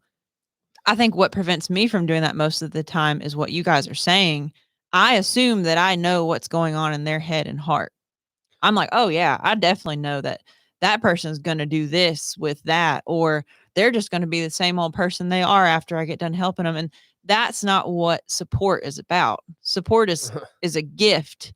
And that's the selfish side of like now, if there are levels to this where it does make sense, but I think that keeps me from doing things for people a lot. It's just, I think I know how they're going to behave. And I don't think we always know how people are going to behave. We just think we know. I mean, according to Luke chapter 6, don't none of that matter. Yeah, good point. According to Luke chapter 6, it don't none of that matter. According to Luke chapter 6, if someone is cursing you, you should pray for them. If someone strikes you, you should turn the other cheek and let them strike you again. According to Luke chapter 6, if someone steals from you, you should give them even more than they stole and not ask for anything in return. And so he made it very clear that none of that matters. Well, I mean, Luke chapter 6 is literally saying, like, actively pursue and love the people who are actively hating you. And that is it's not the action that matters, but it's the posture of the heart. And so that's what, well, the action reveals the posture of the heart. And that's what I'm saying. The problem is not any of that. It's that the fact that you despise someone on that level, to me. Yeah. But see, I disagree with that to a certain level, like kind of back to what we were doing. I think for me, my inner voice, the dialogue that's going on in me sometimes when I'm doing the right thing is still not, like I said, it's just not perfect. You know, like I'm choosing the right thing because I know it's the right thing, but my heart might not be in the right place because I'm human and because I'm not perfect. Do you know what I'm saying? It's like, Yeah. I mean, I think that's ideal to have your heart and your actions in the right place, but I don't feel like that happens very often. Well, you can sit here all day long and wax long and fantasize and describe the posture of your heart towards someone, but until there's a situation that requires action, you can say whatever you want about the posture of your heart until it's about to cost you something, and then we'll go ahead, and that's going to uncover the posture of your heart. And when that's uncovered, that's a good thing. If the posture of your heart towards this person is like completely not Christ-like whatsoever, like it's good that that's uncovered. That probably would have never been uncovered if that would not, if there wouldn't have been a situation that required me to act in a way that was going to cost me a great deal. Like that would have never been uncovered. Because I could sit here and say all day long, I love this person. Even though, like, inwardly I despise them. But I can say, I love this person. I can even pray for this person like I love them. But then all of a sudden, there's a situation that's going to cost me a great deal on their behalf. Well, that's what I'm saying. Whoa, the curtain is pulled back. There's a difference in doing the right thing and having the right heart. There's a total difference. You can change behavior and do the right thing. Like C.S. Lewis says, it has this theology of good pretending, and that if you do the right thing long enough, then that will kind of become who you are. And I don't really agree with it. I think that God changes our hearts and then our actions are changed. I'm not near as wise as C.S. Lewis, but I'm just going off my knowledge of the Bible. And so, yeah, you can pray for the person. You can say that you love the person. And someone would look at Chad and say, boy, he really loves that person, but he don't. And so if his heart is changed and then he actually loves the person, then he's going to pray for the person. And then he's going to say he loves the person. And people say, boy, Chad really loves that person, but he actually does now. And you can look different on the outside, but on the inside, just be a total mess. Well, I'm going to go ahead and tell you where I'm at right now with this specific situation. Like Brooke said, well, I'm going to take the proper action, and I'm going to act the way Christ tells us to act in Luke chapter 6. But I ain't worked out the whole idea of loving this person and praying for this person yet. Well, and I feel like I ain't worked that out yet. I overanalyze everything. So like I love what you're saying, Blake, and I agree with it to some extent, but I think if I waited until my heart was aligned with the right thing all the time, I don't think I would do the right thing very often. And then if I truly believe that like if I'm aligned with Christ, my heart will be in the right place. If I go and have to give a large sum of money or choose to give a large sum of money and I feel kind of bummed about it, I'm like, dang, I'm not going to be able to buy that blank I wanted to buy. I'm going to be like, oh, you're not in a good place with God because, you know, it's like, I just feel like that's just life. Like even just silly stuff like It's taking training. care of your body. It's like, it's, yeah.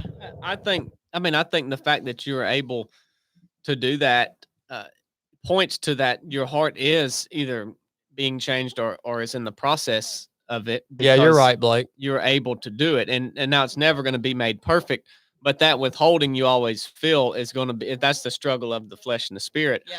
And, you know, like you do those things, enough, and then you will be joyful when you're like, man, this is an opportunity for me to be able to give to somebody, to be able to help them. And I know that God loves a cheerful giver. So he loves that I'm giving this to this person, and not that I'm giving it out of some predetermined notion or out of necessity. And so I think that shows that you're in the process of it, and you shouldn't wait until it's your desire to do that thing. Like, I'm not saying don't do the action because you still have this reservation in your heart. I Yeah. think that you should do it along the way. And the fact that you're able to is evidence that your heart is being changed as you're doing that. And then that will only get more, easier and easier and easier. And those feelings of struggling against the flesh will go away the more that you do those things. So maybe in a sense, I see what C.S. Lewis was talking about. But I just don't. I've been thinking on that topic for a long time of change from the inside out, not from changing your behavior so that my heart changes. Like your changed behavior is evidence that your heart is changing. It's not changing your heart. Do you think you can change your behavior much at all without a change of heart done by the Lord? Like, I think you can. you think you can choose to continually change your behavior to do things like Chad's doing that Well, I are don't that know. difficult without a heart change? I don't know about on like content, but like look at like a serial killer or these people that like look like the normal person on the outside. Yeah. and But they're killing- doing that thing to then gain the whatever they're doing. Like it's a means to an end. It's not like they're going out. It's not like, oh, I'm doing the right thing here. Like their heart's the same, so the behavior is like they have to do that behavior almost to get what they're trying to do. That's evil. Like, well, like I could love to get drunk and not drink around my kids. It's like so I can change that. well, your behavior for a your little- heart about around your kids is probably good. Yeah, I mean, yeah. So you can change that behavior. At least that's what I think. But I don't think you can do it long term. I think what you guys are talking about makes me just think about like back to what you're saying, Blake. It's the conviction, and I think that's for me. That's evidence that my heart is changing. But it's almost like a parent with a unruly child. It's like God will just come into my mind and my heart and be like, like with Chad, like when he didn't want to pray because he knew what the answer was going to be. It's like that's the behavior change is like you hear that voice saying, nope, I know you're pissed about it. I know you're going to fight and scream the whole way, but this is what you need to do. And I do think that if you repeat that and you listen to that over and over again, that I don't know if it's a reward or if it's just the Holy Spirit, but it does seem to get easier. And also want on that, I want to explain something to you guys. When I told you guys I didn't want to pray because I knew what the answer was, I want to explain what I mean by that. If I had this, my goal was not to go to the Lord in prayer and ask for discernment on what I should do in this specific instance and expect some revelation from the Holy Spirit. Because what I would have been doing then is I would have been praying for an answer that is already in God's word. How many times do we do that? How many times do we find ourselves in a situation in life where we have to make a decision and we pray for some discernment on what decision to make, and the guidance that you want is already in the Word of God, and either you don't know it's there or you know it's there and you're hoping and praying that God will give you some other word other than what is in His Word, because you don't want to make the decision and go in the direction that God's word already tells you to go. So I want to explain this to you guys. The reason I didn't want to pray wasn't because I thought God was going to respond to me in a way that was contrary to what I wanted to do, because His word had already done that. I didn't want to pray because essentially I was ashamed. I was ashamed that I knew what to do. I knew what to do. And you were acting the way you were acting. And I was acting the way I was acting, and I didn't want to do it. And so how can I approach the throne of God in prayer when I'm sitting here saying, there's this thing in my life, and I know what your word tells me to do, but I don't want to do that. But I'm going to come to you in prayer and ask you to help me. The only thing, God, I can ask you to do is help me obey you. I'm not here to ask you to give me a revelation on how to react. I'm here to, the only thing I can ask you is help me obey you. And guess what? I don't want to obey you right now. So how do I come to you in prayer and ask you to help me obey you when I don't want to obey you? That's why that's why I didn't want to pray. Y'all get what I'm saying?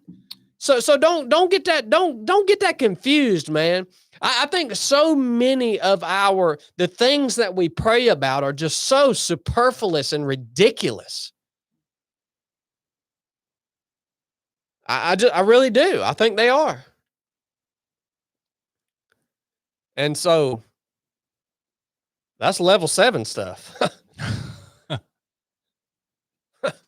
So that's all for all you guys in levels 1 through 6. I love that, Boo. Thank you, Boo Boo. Well, we got a Patreon question, and then we're going to wrap it up. Told you guys about Patreon earlier. Chili, I want you to weigh in on this question, all right, Bubby? Definitely a chilly question. Oh, yeah, boy. A lot of these questions are chilly questions.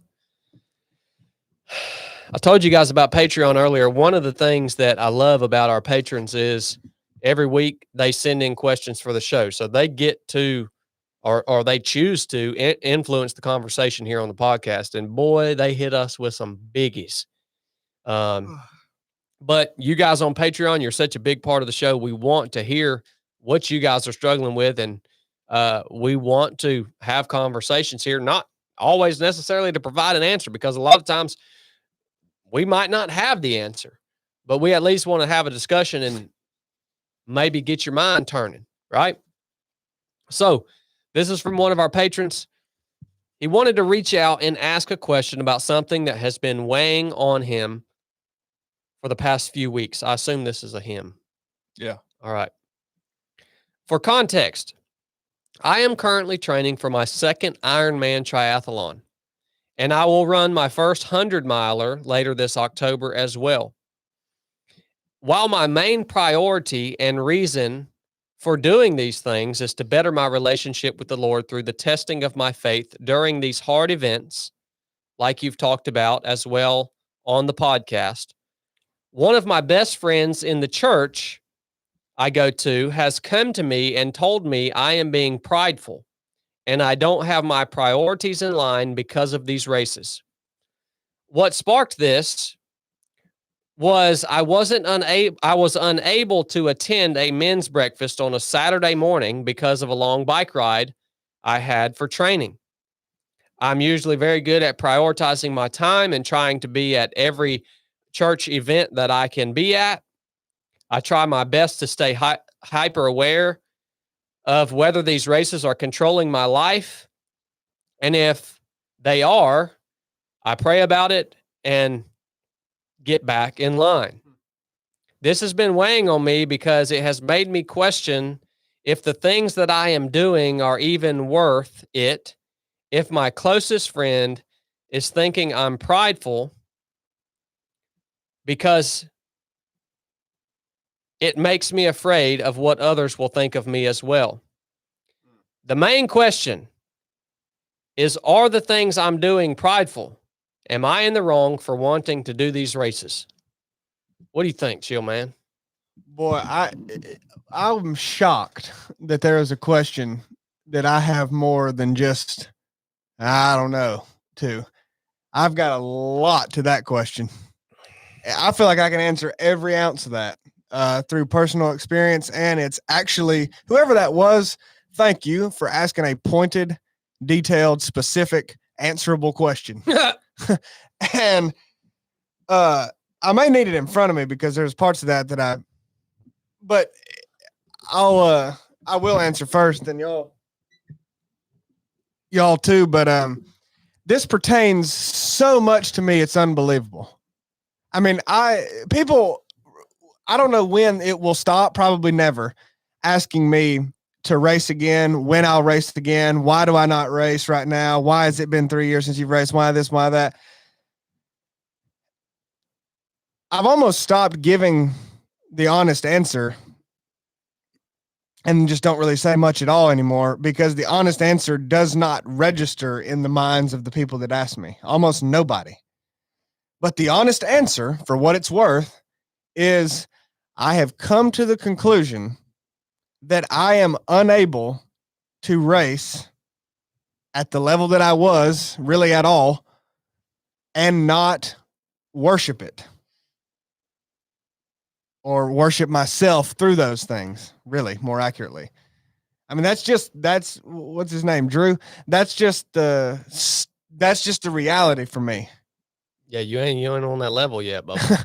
Yeah, maybe I could potentially get to a day where that is not the case for me, but I'm not. I'm no longer looking for that day. If that happens, it happens. I don't care. The fact is, I can't right now. What were the signs for you in your life that like, okay, this is crossing the line of being like a fun activity, and I am like, what did you similar to him? Were you like skipping out on like church? Like what was I didn't it? do anything else. Oh, well, I mean, I that'll didn't do it. anything else. I didn't talk to people whenever there was a normal. I'm not saying I missed my second cousin's dog's birthday. No, I mean, I missed everything. I mean, no matter how significant to people, really, I don't have any brothers or sisters, but cousins, mom, dad, grandparents, aunts, uncles, like whoever really close to me, big things for them. I mean, I did not give a flying crap about any of it. I mean, just flat out. I mean, oh, that's somebody, died. It's a funeral. Well, sucks they died today. I'm training. Like I did not care about anything else. But not even just things that you'd miss like that, just day to day, miss everything. And when I say miss everything, I mean like things that matter and things you should. And by the way, things I wanted to be a part of me wanted to be, but just didn't care. Yeah, I can't even really fully articulate the depths of it. I mean, it's just if another thought about something else other than running and competing and how to win this race was entered my head, it was almost like, what is that? Mm-hmm. That's a distraction. That's not important. So, and what are the signs? Well, the signs are all of that. I mean, it's right in front of you. And by the way, why it may be important for someone else to help you, Drew, is I couldn't see it. Everybody else could see it. Everybody even remotely close to me. People that didn't even know me that could see me for 1 second at a race or something would know exactly what was going on. But it don't matter. Like you can't see it. You just cannot see it. Then you get to the point where I could see it. I don't know what flips, but you actually get to the point where, oh, I do see it now. Like, ugh. Then go through a long period of not giving a crap. I could see it, knew what was going on, knew it was a problem, didn't care. I don't care. Like I'm whatever. I still got to do this. This is still my thing. And then finally after I would say years and years and years, getting to the point of I don't really know how it changes, but actually the credit doesn't belong to me because I'm almost painting it that way like it does. The change was spurred not by me realizing this and taking action. No, actually being taken out of it against my will with races being gone in 2020. So that's what happened. So then I'm forced to not. It's taken away from me. So I didn't choose to stop racing. I don't know that I ever would have. They were taken away. And even in that time, fought like hell to still race, even when there was no races at all in 2020. Would go do whatever I could find. Mid-state mile. Yeah. Well, yeah. Did mid-state mile and did others. Yeah. We should have added that to the shirt, by the way. Races canceled. Yeah. So it was through that time of still trying to fight it and pretend like it wasn't that bad and pretend like, oh, well, I don't care anyway, that it finally, you go, I'm done. I'm done doing this. I don't even want to do this anymore because I would rather not worship this. I don't want to do this. Now, the reason I say all that is because that is certainly how it can get. Now, to the man asking this question, I have no idea if it's that way for you. Like, people race all the time. People compete in other things all the time. People have their thing way beyond running, but running's a good one that they do in a completely healthy manner. I would say there's 5 in the room. I would say 4 of y'all do it very well. All 4 of you. Corn just trained for a big 100-mile bike ride. He did it. He works out every day. Chad has races every year, competes, trains, does well. Blake, same thing. Brooke, same thing. What are they supposed to do? I mean, they may miss a dang men's breakfast. What are they? I mean, that's what your friend brought up. Well, who gives a crap, dude? What are you supposed to do? Be at the church every time the doors are open? I'm curious, Chili. Like, I think I've been obsessive with exercise before. Yeah, maybe you have. I have. Yep. Especially coming out of recovery. And I'm curious if you know, like, within you, what was driving you. Like, if you couldn't train, what was happening inside of you that was so bad? Like, is it just purely a control thing, or is it like a fear thing, or is it like this is how I find my value? Like, why? Well, like the question that changed it all for me was when someone asked me what would make you satisfied. Like, what race could you like? Because I was like describing how I felt after, like, anytime, winning a race or whatever, I would be. It would almost like make me more unsatisfied when I would win, and I was like, I don't really understand that. And they just basically were like, well, what do you need to do? Like, what's your goals? And I was like, well, to run faster and faster. And they were like, well, what if you set a world record? Would you be satisfied then?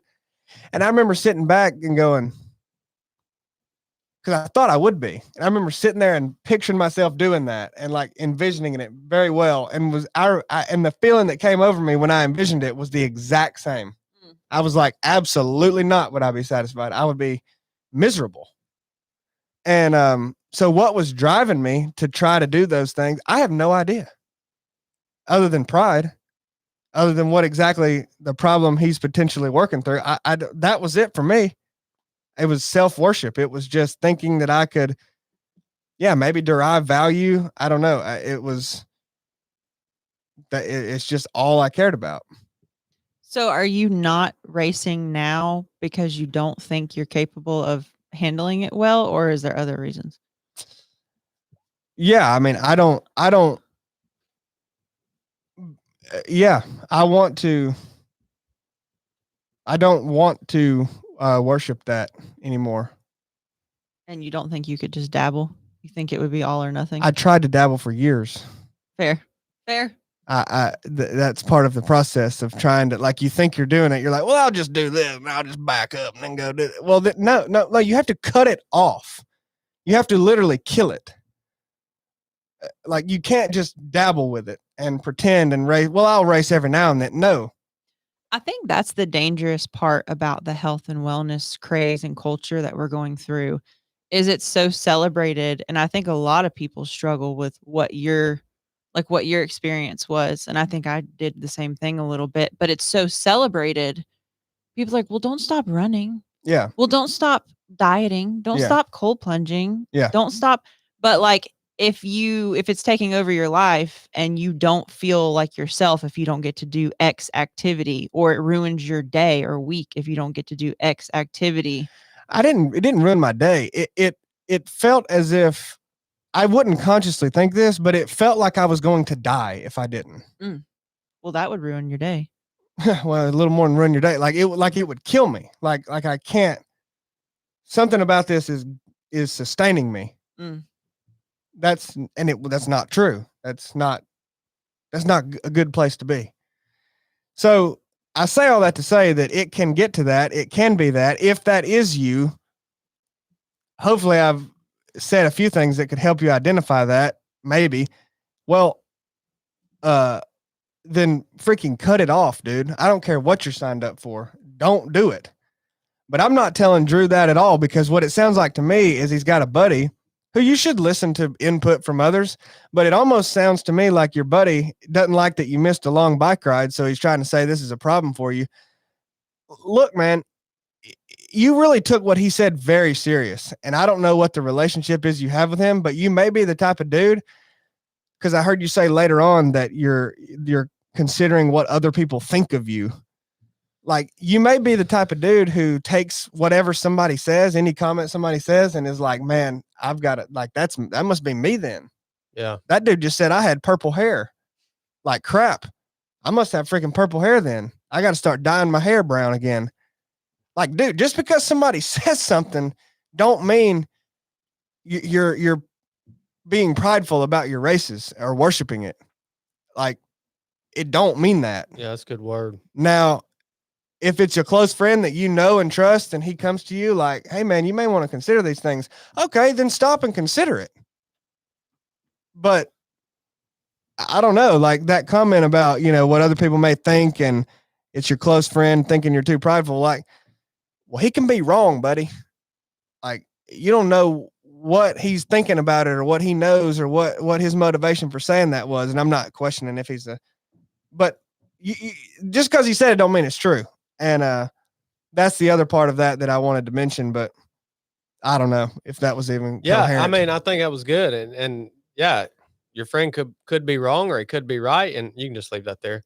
And then also, I love what you said about, whether the friend is wrong or right, which it would be good to think about it, and maybe get a second opinion from another trusted friend and mentor, brother in Christ. But I like what you said about somebody could even make a passing comment like that to you, and maybe they're not even that serious about it, but you put too much emphasis on what other people think about you, and then it becomes a huge thing in your mind, right?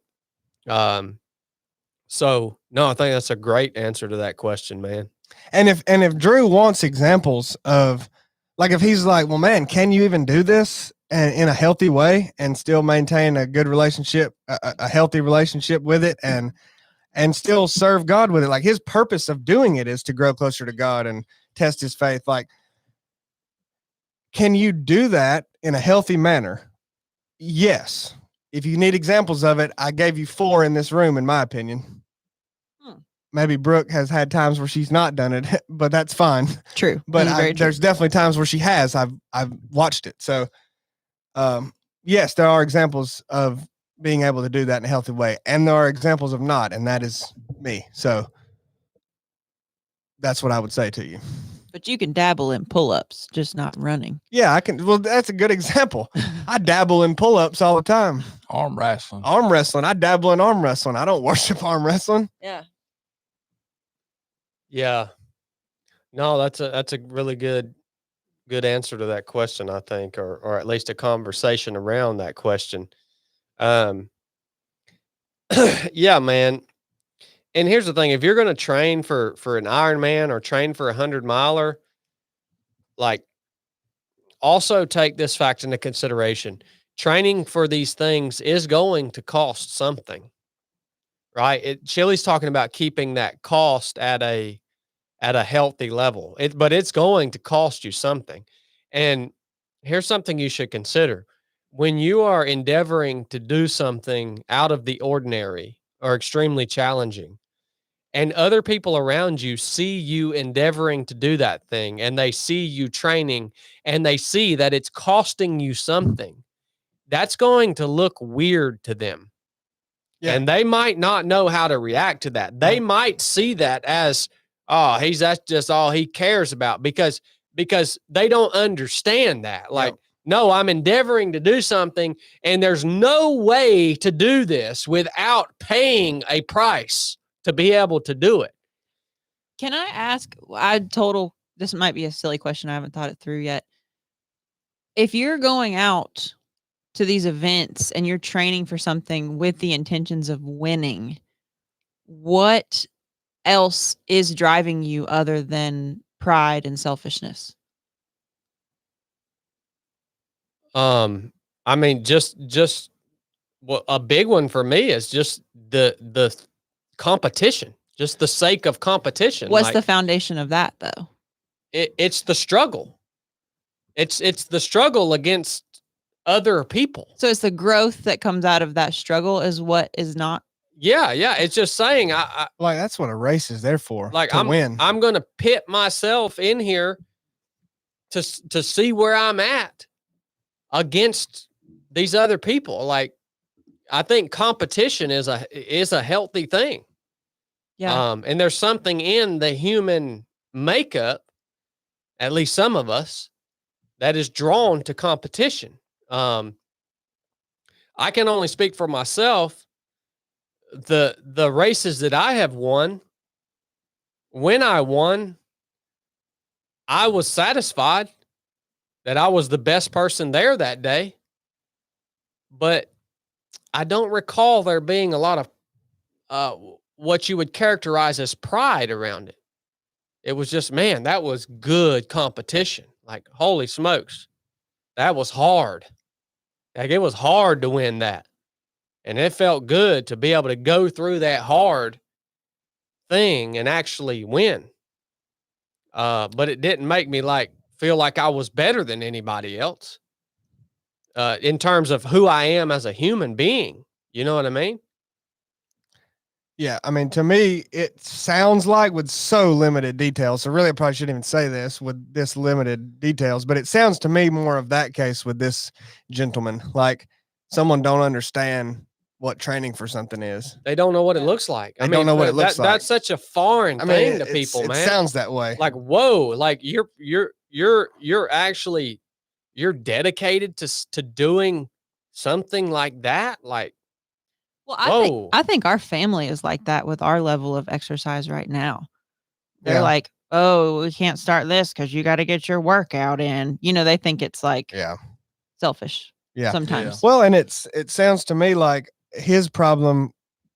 I don't know. Maybe the way he wrote that, if this was me, like looking at it, I go, be careful about how much weight you're putting at comments that people make too. I mean, he said this has been weighing on him for weeks, and maybe it's been weighing on him for weeks because there's a problem with internal. I don't know, but it like if it's just the comment somebody made, dude, anybody could say anything and derail you. I think there's a tad bit of him though that's him also worried about it controlling him too. So my police mind says if you let people talk long enough, you sort of see the knobs turning in them on what could possibly be going on. And he says, I try my best to stay hyper aware of whether these races are controlling my life. And if they are, I pray about it and get back in line.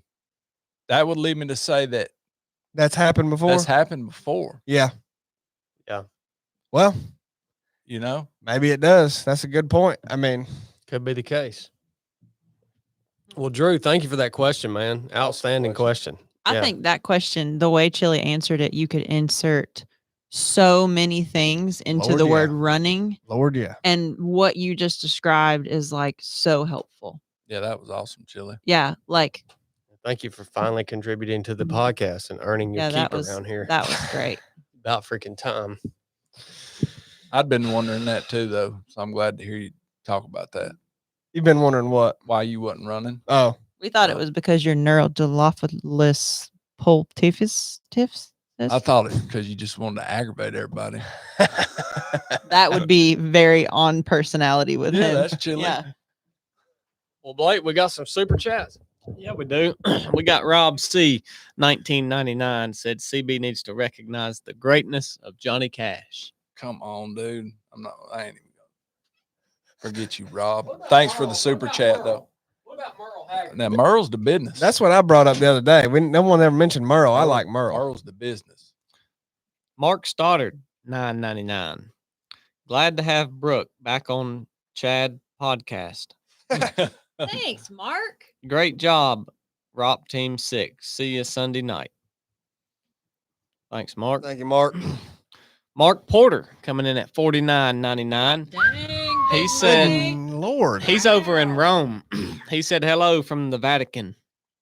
He said we stopped to see what a sovereign nation looks like, and they had about a 50-foot brick wall around it. Pope also stepped out and said hi to everyone. Sad to see so many people put their faith in a man. Keep spreading the truth. God bless. Well, hey now. I didn't think that Pope could walk. Wasn't he in a wheelchair? Yeah. He said he rolled out. He's probably got a blood clot. You see Joe Biden fist bump that World War II vet in the face the I other day? saw that, dude. See that? It is horrific, man. Really? He literally fist bumps him on the cheek. It is horrific. Really? Yes. Oh yeah. Felony. Thank you, Mark. What a piece of freaking Battery. crap that Yeah. guy is, man. Red Lightning coming in at $99.99. Red Whoa. Good lightning. night. I ain't never even heard of Red Lightning. Wait, Where did whoa, he come not even- in? Good night. Good Man. night, Red Oh. Lightning. I ain't Yeah. there. Where you come from, man? Red lightning. He better be driving a muscle car, red lightning. Yeah. For He real. said that hat Chili has is awesome. Well, thank you, Red Lightning. It's issued. Pensacola, Florida. GI right there, boy. Yeah. Little Virgil come in at 99 cents. He put the emoji coin with the star in the middle. There you go. Little Thank you. Virgil. LV. You know how I feel about that, LV. Red Lightning coming in at 99 cents. There you go. Oh man. Red Lightning, I don't know if you know this or not. You might be new to the podcast. And I appreciate your other super chat, but we don't accept 99-cent super chats around here, right? What? Yeah, we don't accept those. So Well, good thing this is a team, like You- you said earlier, and you're not the only one, and So- I veto you. Red Lightning, you just canceled out your other $99 Whoa. super chat Oh man. by giving a 99-cent super chat and just crapping on me. So Oh. now you know. We got Peter Hagstrom coming in at $49.99. Oh, Good said- night. Hey guys, is there a correct order to read the Bible in? Thank you for what you do and God bless. There's you can read the Bible in whatever order you want. I started reading the Bible in the book of Matthew. You can start in the beginning too if you want. Yeah, man. Little Virgil's on here toying with you, boo. Whoa. I know he is. I know freaking LV. I'm gonna see him one day. We had Clock and Floor. You know who Clock and Floor is?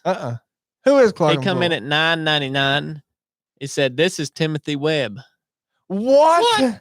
That's Yep. clock and floor. Clock and floor is Tim Webb. Dang, son. He said, "I sent an application for ROP September 27 to 29. Hopefully the date isn't full and you'll have me back after letting the team 6 down. Thank you all." I'll tell you what, Timothy.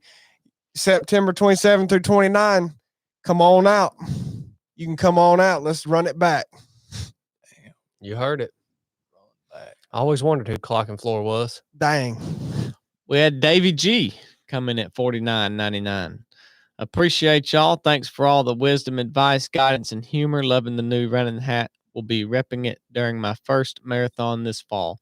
Quick question for Chad. What month did you join the USN in 2007? January 2007 for me.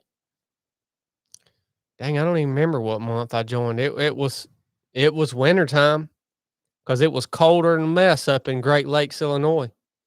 So yeah, it would have been sometime wintertime. I can't remember back that far, buddy. Thanks for your super chat, Davey. Thank you, buddy. Davey G coming back in at $4.99 said the guitar is legit. Start with the basic open major and minor chords combined with chord transition and strumming patterns. Roger that, brother. I appreciate the info. I'm hiring somebody to teach me how to do that, though. I ain't trying to learn that, man. I don't even know what a chord is. Are you for hire for swim training? Yes, 20,000 an hour. Okay. I'll get you swimming within an hour. It's gonna cost you 20 grand. Manfred Kampf coming in at $20. He said, "This is the real Manfred. Florida Manfred receives my 3 of 7 merchandise until Chile sets up international shipping. 3 of 7 rules." So he's Whoa. not actually from Florida. Whoa. That's just his hub for 3 of 7 merch. Dang, son. Whoa. Dang, Manfred. Whoa. Thank you, Manfred. I knew Well, it was- people are divulging some very secretive things on Yeah. here today. all kinds of stuff. Wow. I mean, Wow. on the show, Well, on the chat. look at this. Chili Jr. Woo! $4.99. He said, this. "Sorry, I wasn't here last week. Dad locked me up in the basement." Gosh, not again. Well,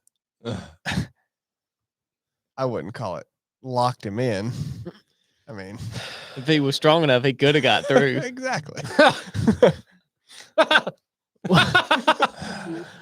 Willie Jenkins come in at $10. He said 5 for biscuit and 5 for the blood clot. Thank you, go. Willie. I've been calling him blood clot biscuit. Gosh almighty. Darren. BCB. BCB. Oh boy. that's gonna stick. Clotty. Patrick Rowe come in at 99 cents with a turd emoji. Oh, well. Yeah, Patrick, thank you for posting an image of yourself with that 99-cent super chat. Whoa. Got him. Wow. Jessica Dubois come in at $10. Jessica. Is it Dubois or Dubois? It's Dubois. Dubois. She's got French. Okay. I got a story about Jessica real quick. All right, did she write anything? Yeah, What- she what'd said, write? "You crewed me wonderfully during my and Brooks' 50K, Chad. The more you support, the better you serve. After all, Christ came in the form of a servant. Through his service, he led. Miss you guys." Yes, thank you, Jessica. Yeah, it's and Dubois. so The boys. let me tell y'all a story about Jessica. Jessica and her husband Tim owned a house about 45 minutes from where we lived in Suffolk, Blue. Yes. And so Jessica and Tim had the internet because back then Tim liked to play video games. I don't know if he still does, but he had the high-speed internet. Where we lived in Suffolk, there was no internet.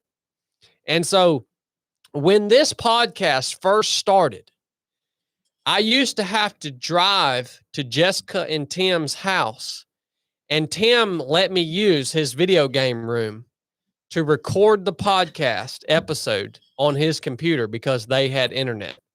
This is in Virginia? Yeah. So the first few episodes of this podcast were recorded at Jessica's house in Tim's video game room that I had to drive to because they had internet. I didn't even think you lived in Virginia at the time. Oh, yeah. Yeah. Started the did? podcast when I was living in Virginia. The first podcast I don't know if it was the first one I recorded. Definitely the first one I recorded live was with Tim. Jessica's husband started a podcast a long time ago. And it was in his garage. He had set up his garage like a cigar bar. Tim liked cigars too. And we sat in there and recorded a podcast. I wish we could find the recording of that, man. That would be excellent. We had Jacob Miller come in at $2 New Zealand dollars. Whoa, that's a lot of money. He said, "Hey, y'all, get that worldwide shipping up. Love y'all." We love you too, Bubba. Worldwide. Jacob. Manfred Kampf coming in at his 10th super chat for Dang. $25. Dang, Manfred. Lord, Manfred. Thank you, Kampf. buddy. We had Somewhere in Texas coming at $10. Everybody farts and poops in their pants. It's the last thing we do. Love y'all. The last thing we do? Like Yeah, we when you die? die. Love What? to all y'all. Checkered flag biscuit. Appreciate you, buddy. Is that true for real? Yeah, you evacuate. No. Evacuate your bowels. Oh, yeah, 100%. Have you ever seen when somebody dies? There's a mess everywhere. You don't want to walk in on nobody dead. Turn it loose, son. Are y'all being funny? No, you turn that turd loose. Yeah. You always got a turd in your butt. Wait, no, that's what I was about to say. What 100% that's what true. if you You don't leak. have a bowel ready? Then you don't. You always If you got don't- a turd in your No, butt. you leak. I do not Well, think your this. bowel's I think always y'all are ready, just but- messing with me. No, seriously. Look I at can't believe you don't know that because you're the poop queen. I don't like death and morbidity, you know. Saying it's true. You might also die with your pants off, though, so that's not a true statement. Bearded Red double alt coming in at $5. Have to jump to a meeting. Glad to see Brooke on the call. Stay present. God bless. Thank you, Bearded Red. Thank you, Bearded Red. What is that, Chili? Oh, yeah. Let me see.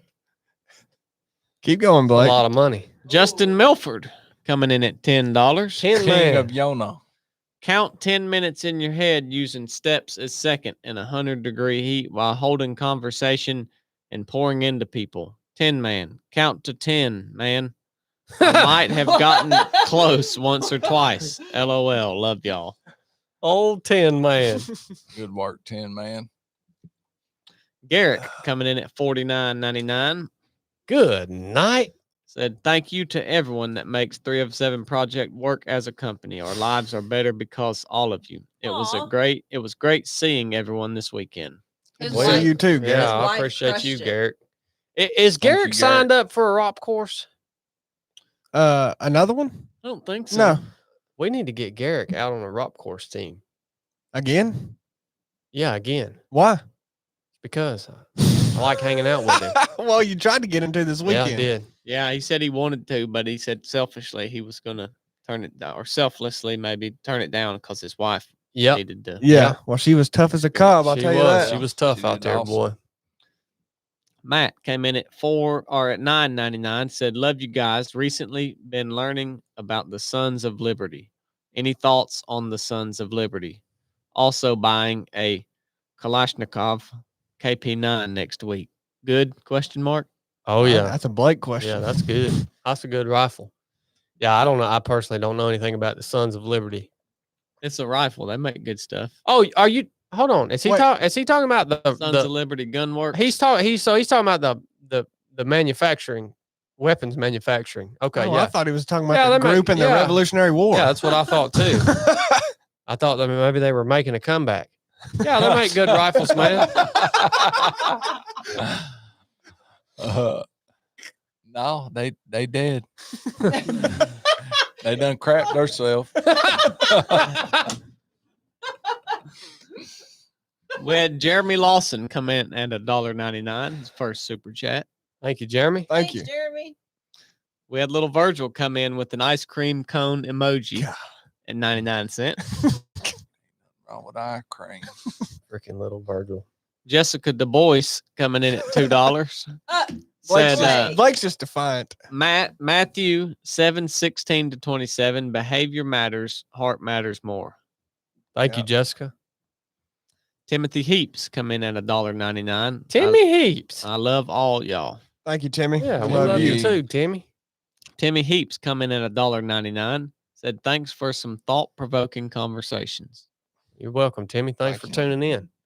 Marty Bingham at $19.99. Oh, Marty. I'm back from the dark continent. I think we got everything straightened out down there. Africa should run smoothly now. Outstanding. Good You're the deal. man for the job, Marty. Marty Bingham coming in at $9.99. But now I'm sick as a buzzard. Y'all are gonna have to Uh-huh. carry on without my weekly wisecrack. Yep. Every time I went over there, I got sick. James Wright coming in at $9.99. Pipe dream. All I can say is that Brooke said she would Oh, pay Don't for tell him, Grizz. my Don't tell fishing him. trip out of the goodness of her heart, and it made Chad mad. God bless her. Chilly as a pipe dream. I wasn't gonna share any of that. I don't know why he put that on public I'm telling you, knowledge. people are divulging all kinds of stuff on here. I Crazy. mean, Grizz is handicapped and elderly, and we should be able to pay for his fishing trip. That's all I'm gonna Something say. weird has happened. yeah. Grizz, Like, you we've just- entered an orbital or something Yeah. because everyone's divulging. Yeah. Gatekeeper coming in at $4.99.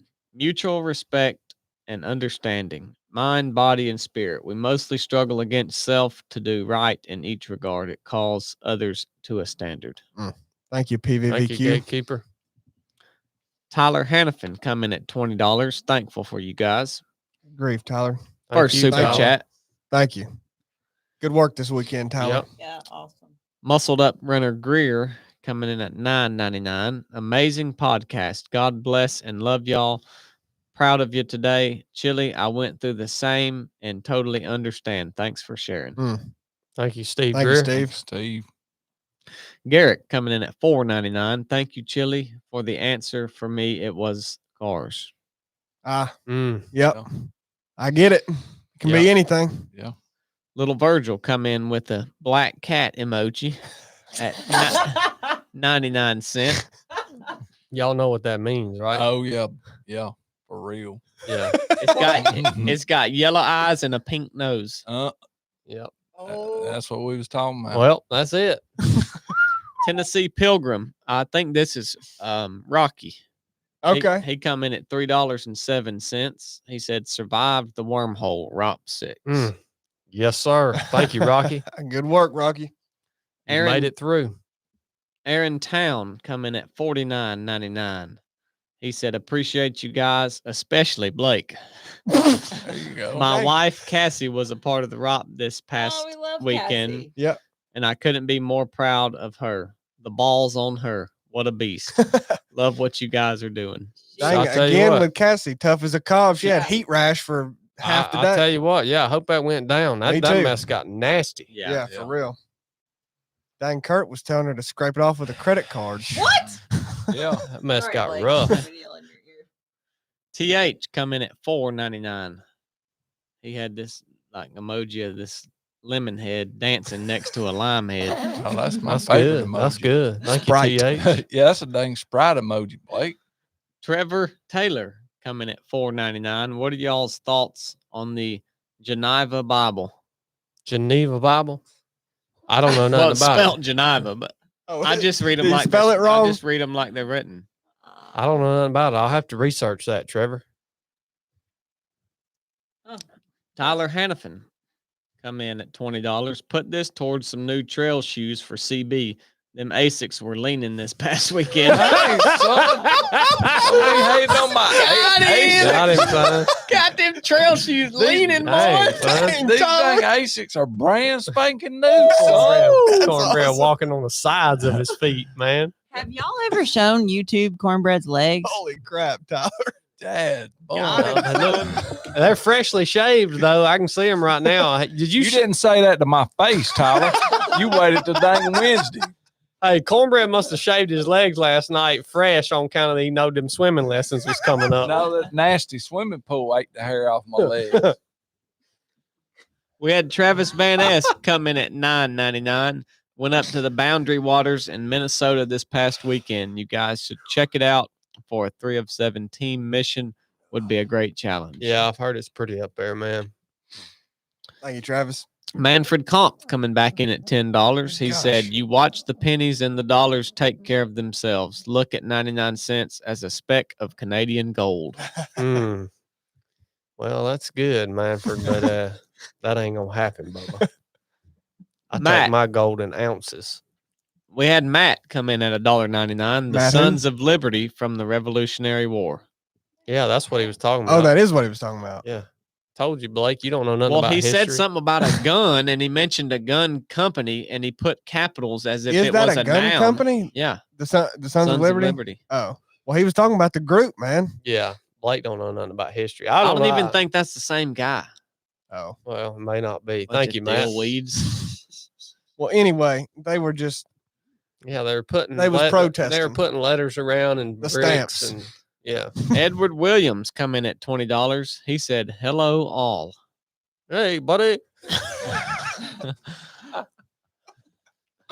We had Garrett Fab come in at $9.99, Thank you, Garrett. and that's the end. all right. All right, guys. Well, thanks for tuning in. Lord willing, we'll see y'all next week. Enough said.